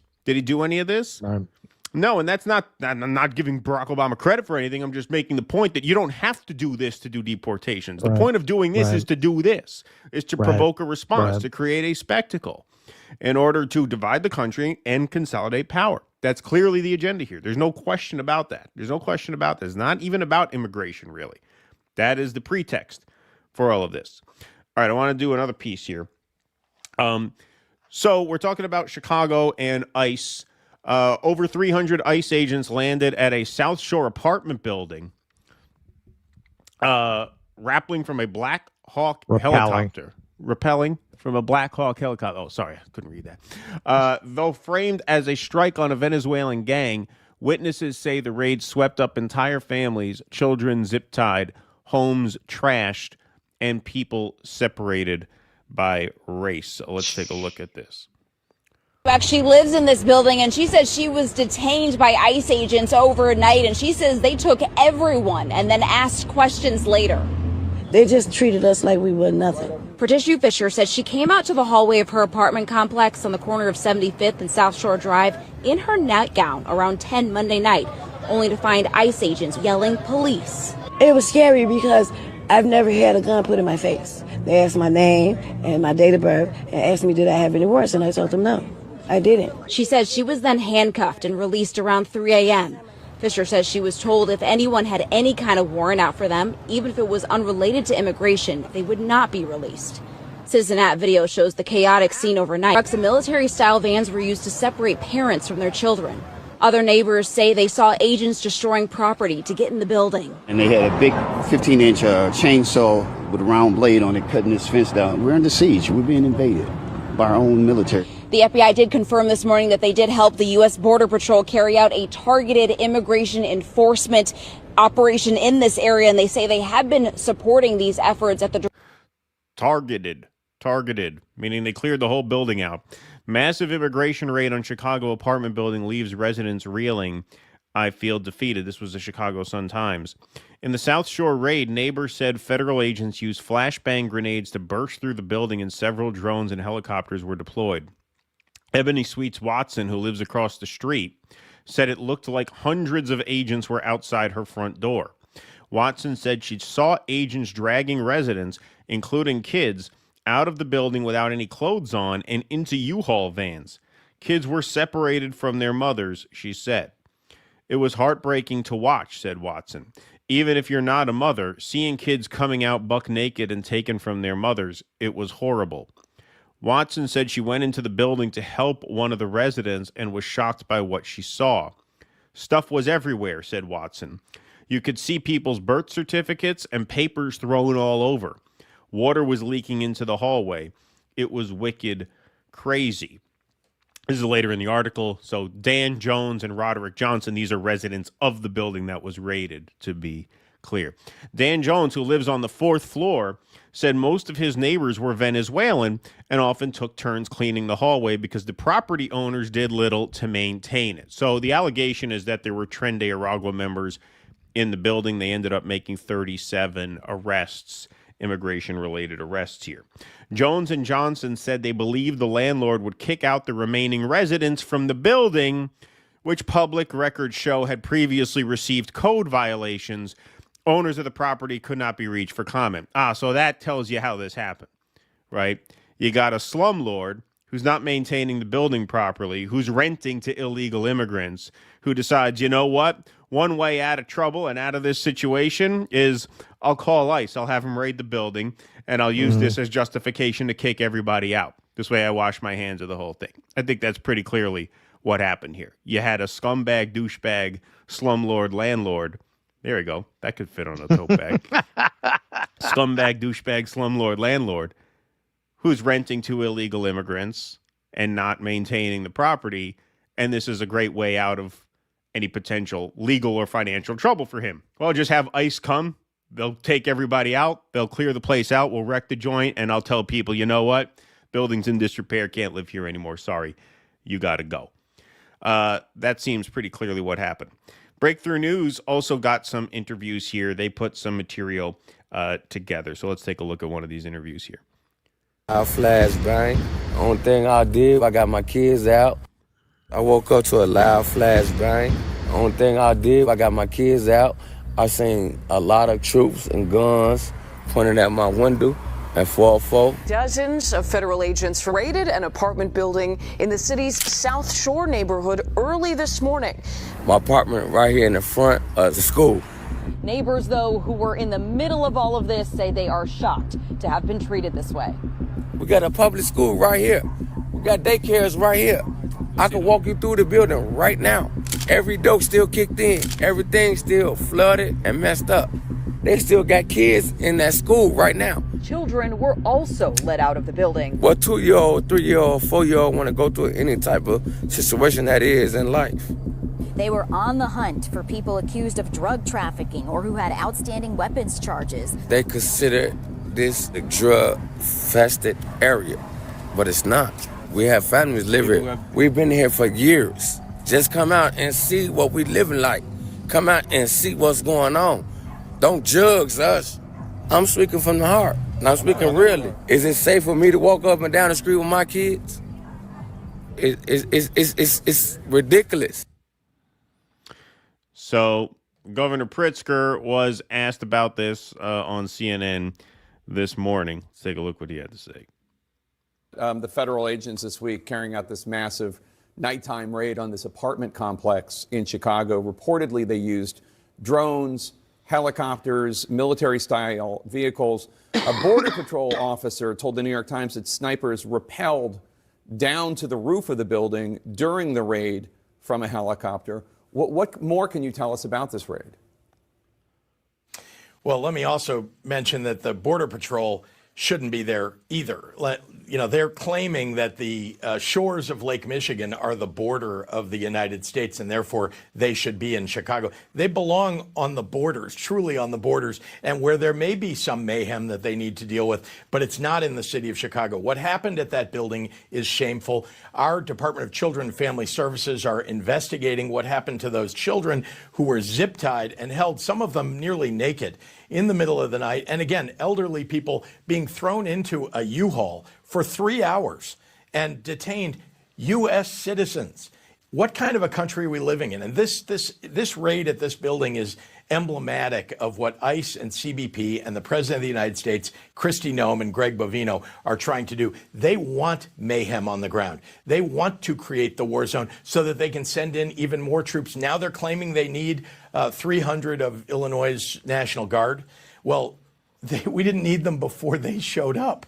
And what they ought to do is allow us to work with FBI, ATF, DEA, who are civilian law enforcement and understand how to target and take out the bad guys. Okay, so target and take out the bad guys. So yes, they claim there were a few Tren de Aragua members here. They made 37 immigration-related arrests here. Now, on the next episode, 'cause it's getting late tonight, we're going to do more of a deep dive on ICE. But this was one of the design functions of ICE, is that you could go in with a warrant for a person of interest in an apartment building, and you can check everybody's papers in the whole building. And then you can sweep up more people based on that one warrant here. Now, once again, and this has been a critique that we have had of Democratic politicians going back a ways. First of all, let's just be very fundamental here. Democrats have been complicit in funding and executing ICE for as long as there's been ICE, right? So we'll get more into that next time, right? So their hands are not clean on this. The Democrats gave ICE a huge budget in 2024 because they were punting on the issue, right? So we'll get more into that next time. But also, you got a Democratic mayor, you have a Democratic governor. You shouldn't have gang members in these buildings. You shouldn't have slumlords getting away with this kind of abuse of people. These are your constituents. This is Chicago. The only reason Democrats win Illinois is because of Chicago. Illinois is a red state with a big blue city right up north. And they are the power base. It's like most of the country. People don't realize New York State's like that. New York State's basically a red state with a few blue pockets of very high population areas. So, these are the reason Governor Pritzker has a job is because of people like the ones who live in this building. They shouldn't have to share buildings with gang members, renting or you're paying rent to slumlords. It's a horrible situation that sets the stage for something like this. And Pritzker is now calling on state agencies to investigate Fed's treatment of children at South Shore raid. Now, all of that being said, like I said, Democrats' hands are not clean in this at all. I want you to imagine a world in which a majority white building gets raided like this because there are some suspected gang members living inside it. They made 37 total arrests. I don't know how many were suspected gang members. It could have been a small handful because, like I said, the way ICE functions is they got a warrant for the building. They can do what they did here. They check everybody's documents and they can round up as many people as are in violation of whatever their immigration terms are.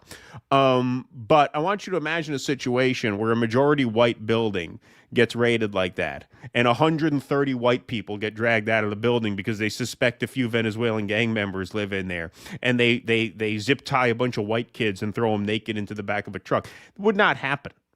Would not happen. And if it did happen, imagine what the MAGA chuds would have to say about that. I don't care who the president is. I don't care who the president is. If a bunch of immigration enforcement officers came and treated a building full of white people the way they treated these people, you'd have Matt Walsh making a stink about it. He'd be calling for Pam Bondi's resignation. I guarantee you that, sure as I am sitting here.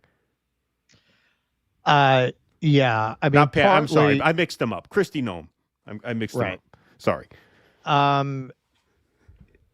With the naked children being dragged out, that is really an outcome of what we were talking about in the previous segment. I'm not saying that you have to be the scum of the earth to take a job doing immigration enforcement. You need to be the scum of the earth to take that job under this administration, knowing how this administration is handling this. That's how you wind up with people so lacking in judgment and basic humanity that it would even fucking occur to them to do something like that. Who would do that? You see a naked kid, you drag him outside? Like, that's, again, they are scraping the bottom of the barrel of American scum to come up with people who want to do this job after seeing on TV what this job entails. And that's how you wind up with something like that. In terms of what you're saying regarding they would never do this to a white building. Yeah, man, look, if you travel around this country, a lot of the dysfunctions that you might see in an inner city Chicago neighborhood, you'll see those in white areas that are impoverished that you'll see usually in the South. You'll see, you got to go to parts of the country where you have like trailer parks where it's all white people. In other words, Jerry Springer people.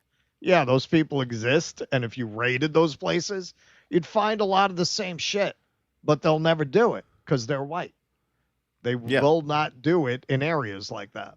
They did a study, because people will, Benny in the closet types will point out, well, why are most of the crimes committed by black people? Well, because those are the people that they raid for crime. They did a study of whites and blacks carrying drugs, and they found whites actually carry drugs at a higher rate.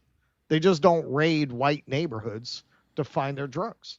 And as somebody who dealt drugs as a kid, it makes sense to me because I never worried a cop would randomly stop me. So I would carry drugs, man. If I lived in a neighborhood where I know that's a possibility, I wouldn't be carrying no drugs in my pocket. Right. So yeah, man. What if you raided a Wall Street building? How much fucking coke would you find? Yeah, of course. On these people, but they're not going to do that. Right. Exactly. Bill Bobby says here, scumbags and extremely desperate people. Yeah, I think that's a big part of it too. I think it's a big part of it too. I mean, some of these ICE agents are kind of violent types, obviously.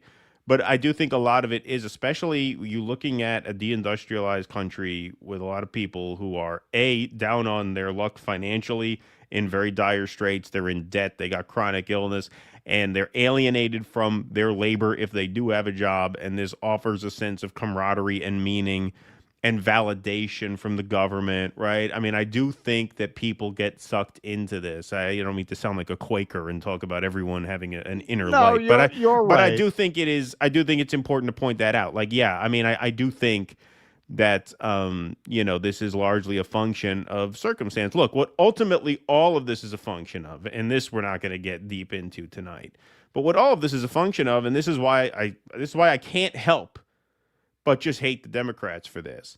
This is all a function of this. The wealth of the top 1% reaches a record $52 trillion. All of this happens as a result of that. And it was our faction of the country that warned about this 10 years ago. And the liberals very smugly laughed us off and said, no, you're crazy, you're socialist, you're pie in the sky. Nothing that you say is realistic. None of your prescriptions are doable. And we warned you. We said, if you don't embrace a left-wing populism, you're going to get a very nasty strain of right-wing populism. And here we are. It has happened. It has happened. And so, yeah, I mean, I do think, look, just like the military preys on the desperation of people, I think ICE does that too. Yeah, you got a bunch of people who, you know, like I said, are just down and out. You offer them meaning, you offer them financial security, you offer them praise from the state to make them feel validated and really like attached to their work. This is what you're going to get. I'm not defending it. I could never do it. It seems very depraved to me, the kind of person who could treat another person that way. But this is what desperation creates, and the whole country is there. The whole country is there now, and it's been ignored for a very long time. And we warned about this 10 years ago, and we were not listened to.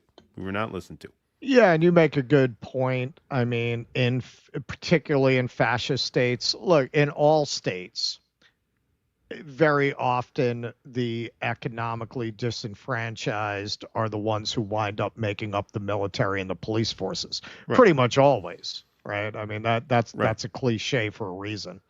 All the more so in a fascist society, where usually if the society is turned fascist, it means you didn't really have a solid moderating middle class in that society. So you have a lot of desperate, poor, and working class people. And yeah, that's where you get the class trader, right? Who's working with the police to go crack heads on people in the neighborhoods they came from because they don't want to be the ones getting their heads cracked. Right. Exactly. All right, we'll take some super chats and some Rumble rants here. Jay Bird, so basically everything is diarrhea. I need a break to go to hug a friend. Ha ha. Buddhist nudist, as someone who drinks Budweiser, ironically, I'm deeply offended and I'm unsubscribing. Thank you, Buddhist nudist. Vienticus Prime, it's an easy conversation. Mommy, why does a robot use pronouns? Because the writers of the show are fucking retarded. That's why. Thank you. All right. Professor Brown notes, seriously, would it be impossible to mass coordinate a move to some new non-Zionist owned social media and not Blue Sky or some cringe, or will everybody continue to swim in a shit ocean? You know, I don't know about Blue Sky, but it wouldn't shock me to find out that they are pro-Israel as well. Don't forget, the libs tend to be pro-Israel as a rule. Light them up. Jesus Christ, that's wild. This might actually be a wake-up call for all the people who haven't taken time or noticed the level of bullshit that's going on. Yeah, like I said, I encourage you to watch that stream and all of the status quo on the ground stuff. It's really, really well Really? Journalist and humanitarian Sarah Wilkinson has been arrested on her return to the UK. Wow, what a fucking sick country that is. Hang on, is J.D. Vance going to speak out about the suppression of speech in the UK? Yeah. She should have prayed outside an abortion clinic. One of those cute little fucking speaches of his. Yeah. She should have worn an abortion is murder T-shirt, and then when they arrested her, he'd have stuck his neck out for her. Yeah. TPS report hoping Shmuley, Van Jones, and Maher run train on another with rabbis rib dildos if they end up in hell. Savetsky can lick them clean. All right, that's enough. Thank you. Listen, I am pretty sure that he lives here, and sooner or later, I am going to run into him. Yeah. And I already have my question prepared. It's going to be a good one. Yeah, that'll be fun. He looks forward to it. Rabbi Shmuel, He likes yucking it up with the haters. He really does. At this point, we're a half step away from ICE IDF blowing up apartment buildings for housing suspected foreigners. Pretty terrifying stuff. Let's see here. Furrow Queen, I'm furious. No reason in particular. Humanity has left the chat. Everywhere you look, we are fucked. Fuck to left and fuck to the right. But I love our DD family. You guys in the chat. And Dave. There you go. Thank you, Furrow Queen. China Shill. Kristi Noem 100% used the membership list of white supremacist gangs, domestic terror groups, and militias as a recruitment. for ICE. Yeah, I mean, that's how it looks. Kind of looks that way, man. John Trevina, it'd be darn funny to get to the scratch and sniff weed books into red school libraries. Give them something to cry about. Yeah, there you go. Thank you, John. Camilo Chavez, come on, guys. Bad Bunny is the most famous pop artist in the world and has been for a couple of years. He even dated a Kardashian. Oh, yeah, I see. Yeah, no, I didn't know that. I did not know that. I plead ignorance. I mean, I heard of him, but that's about it. I literally never heard of him. Oh, no, I never heard of him, but yeah. I really didn't know anything about him. Not at all. Hey, folks, it is Sunday, which means tomorrow's Monday, which means a new episode of the Grifter's Bible comes out on El Shaboom's YouTube channel. Follow the First Electric Church of Jesus Christ as they combine the bleeding edge of black patented neuroscience with the state-of-the-art in Michigas to beat the Great Recession. They sell visions of God to the huddled masses of Deep Ellum, Texas, and the money pours in until the local competition, the police, and the U.S. Navy decide to put a stop to it. There's ass whoopings, car chases, and a showdown at high noon on Good Friday in Dodge City. It's a sci-fi noir. It's a picaresque thriller. It's a Western from 10 minutes in the future. It's The Grifter's Bible. It's a film series by El Shabooms with a soundtrack by Monumental Sonic Architecture. New episode drops every Monday on the YouTube channel, so go to youtube.com/El Shabooms and check it out. Tomorrow it will drop, so support our dissident creators and go and subscribe to the El Shabooms YouTube channel. All right, Brad Gilbert says, what the fuck, Vanilla Ice, ice, ice, baby, deport, deport, money, money, money.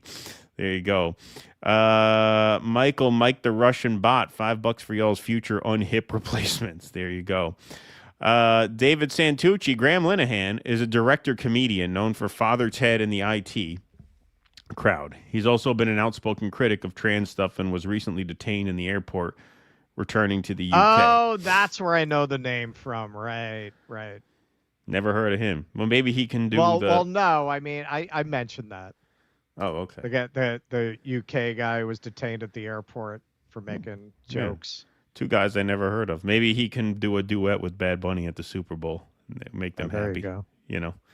Yeah. Make them happy. Make it up to them a little bit, right? I'm a little bit country. I'm a little bit rock and roll. That's right. You see, they arrested an alderman at a hospital. No, I didn't see that. I did see that. I did. ICE is purposely trying to provoke, says Sparky. It's why the U.S. blows up fishing boats. U.S. wants to provoke Venezuela to do anything to give the U.S. an excuse to attack Venezuela. The dystopian future is now. David Santucci says the real solution to the immigration crisis is to stop sanctioning, regime changing, and neoliberally structurally adjusting the countries these people are coming from. Exactly. Well, that's why I don't buy that all of a sudden when they get here, Democrats really care about them. Because these same Democrats will sign off on blowing the shit out of their countries. Right. Exactly. Soylent Green is people, says Sparky. All right. Well, it's Sunday. It's football day. Let me read this quick football ad. All right. So, hey, folks. Hey, football fanatics. Are you ready for some primetime NFL action? Tune into Westwood One for all the gridiron glory you crave. From jaw-dropping touchdowns to game-changing plays. Don't miss a moment of the excitement. Catch every snap, every tackle, and every victory on Westwood One. You can listen to the NFL on the NFL app, on the Westwood One Sports app, on WestwoodOneSports.com via Westwood One station streams, or by asking Alexa to open Westwood One Sports. If it's the NFL, it's on Westwood One. Okay, let's go over here. We got a few more, and then we are heading over to Rumble for the Q&A shortly, folks. DoDissidents.com/Rumble. Where's that link, Jake? There it is. Perfect. Thank you. So head over there if you want to stick around for the Q&A. Vienticus Prime, the best lesson any kid can learn, is taught by Dustin Hoffman at the end of the movie Hero. Also, it's a Transformers. What did you expect, people? If anything would have Z-Zem pronouns, you'd think it'd be the alien robots without a human concept of gender. Yeah, I mean, a robot seems like the perfect thing to be non-binary, honestly. V. Nettlesbaum, ICE should never be able to get a warrant for an entire building. Pretty obvious that's a Fourth Amendment violation. Well, that's the post-9/11 world. Yep. That's the post-9/11 world, and ICE is a creation of the post-9/11 paranoia. as is the DHS. Just a prelude to what's to come if they continue on their path. Thank you, Vino. Absolutely. Absolutely. 100%. No question about that. All right, folks, that is our show. We are going to get to the ICE takeover of Portland on Tuesday. We have a lot more ICE material to get to this week. I already I prepped 5 segments. I knew we wouldn't get to all of them. So you know how Discovery Channel has Shark Week, Due Dissidence. This is going to be ICE Week on Due Dissidence. So we will have thematic connection between these shows. So we have more stuff that I really want to get into later in the week. But we're coming up on 3 hours and 40 minutes, and we got callers, so we don't want to keep you all waiting, and we don't want to be up till 2 in the morning either. So with that, we are going to head over to Rumble. Appreciate you all very much for being here. If you'd like to hang out for the Q&A after party, duedissidents.com/Rumble is the link. All are welcome to watch. Patrons are welcome to call in and join the show after a brief 5-minute intermission prepared by Mr. Dobular. So stay tuned for that. We want to thank... There's a fun one. There's a fun one. Some vintage trailers dealing with the eternal fantasy of a completely controllable robot woman. Nice. Awesome. All right. Well, we want to thank Jake in the booth. Thanks for being here, Jake. A round of applause for Jake in the chat, please. Thanks to the mods for keeping the peace in the chat on YouTube and on Rumble. Smash that like button on the way out. Smash that subscribe button on YouTube. The follow button over on Rumble. If you're sticking around for the Q&A, we'll see you after this 5-minute break. If you're not, we'll see you Tuesday at 2 p.m. Eastern. Until then, thanks very much for staying up with us tonight. Be safe and be well. Courage! Please clap.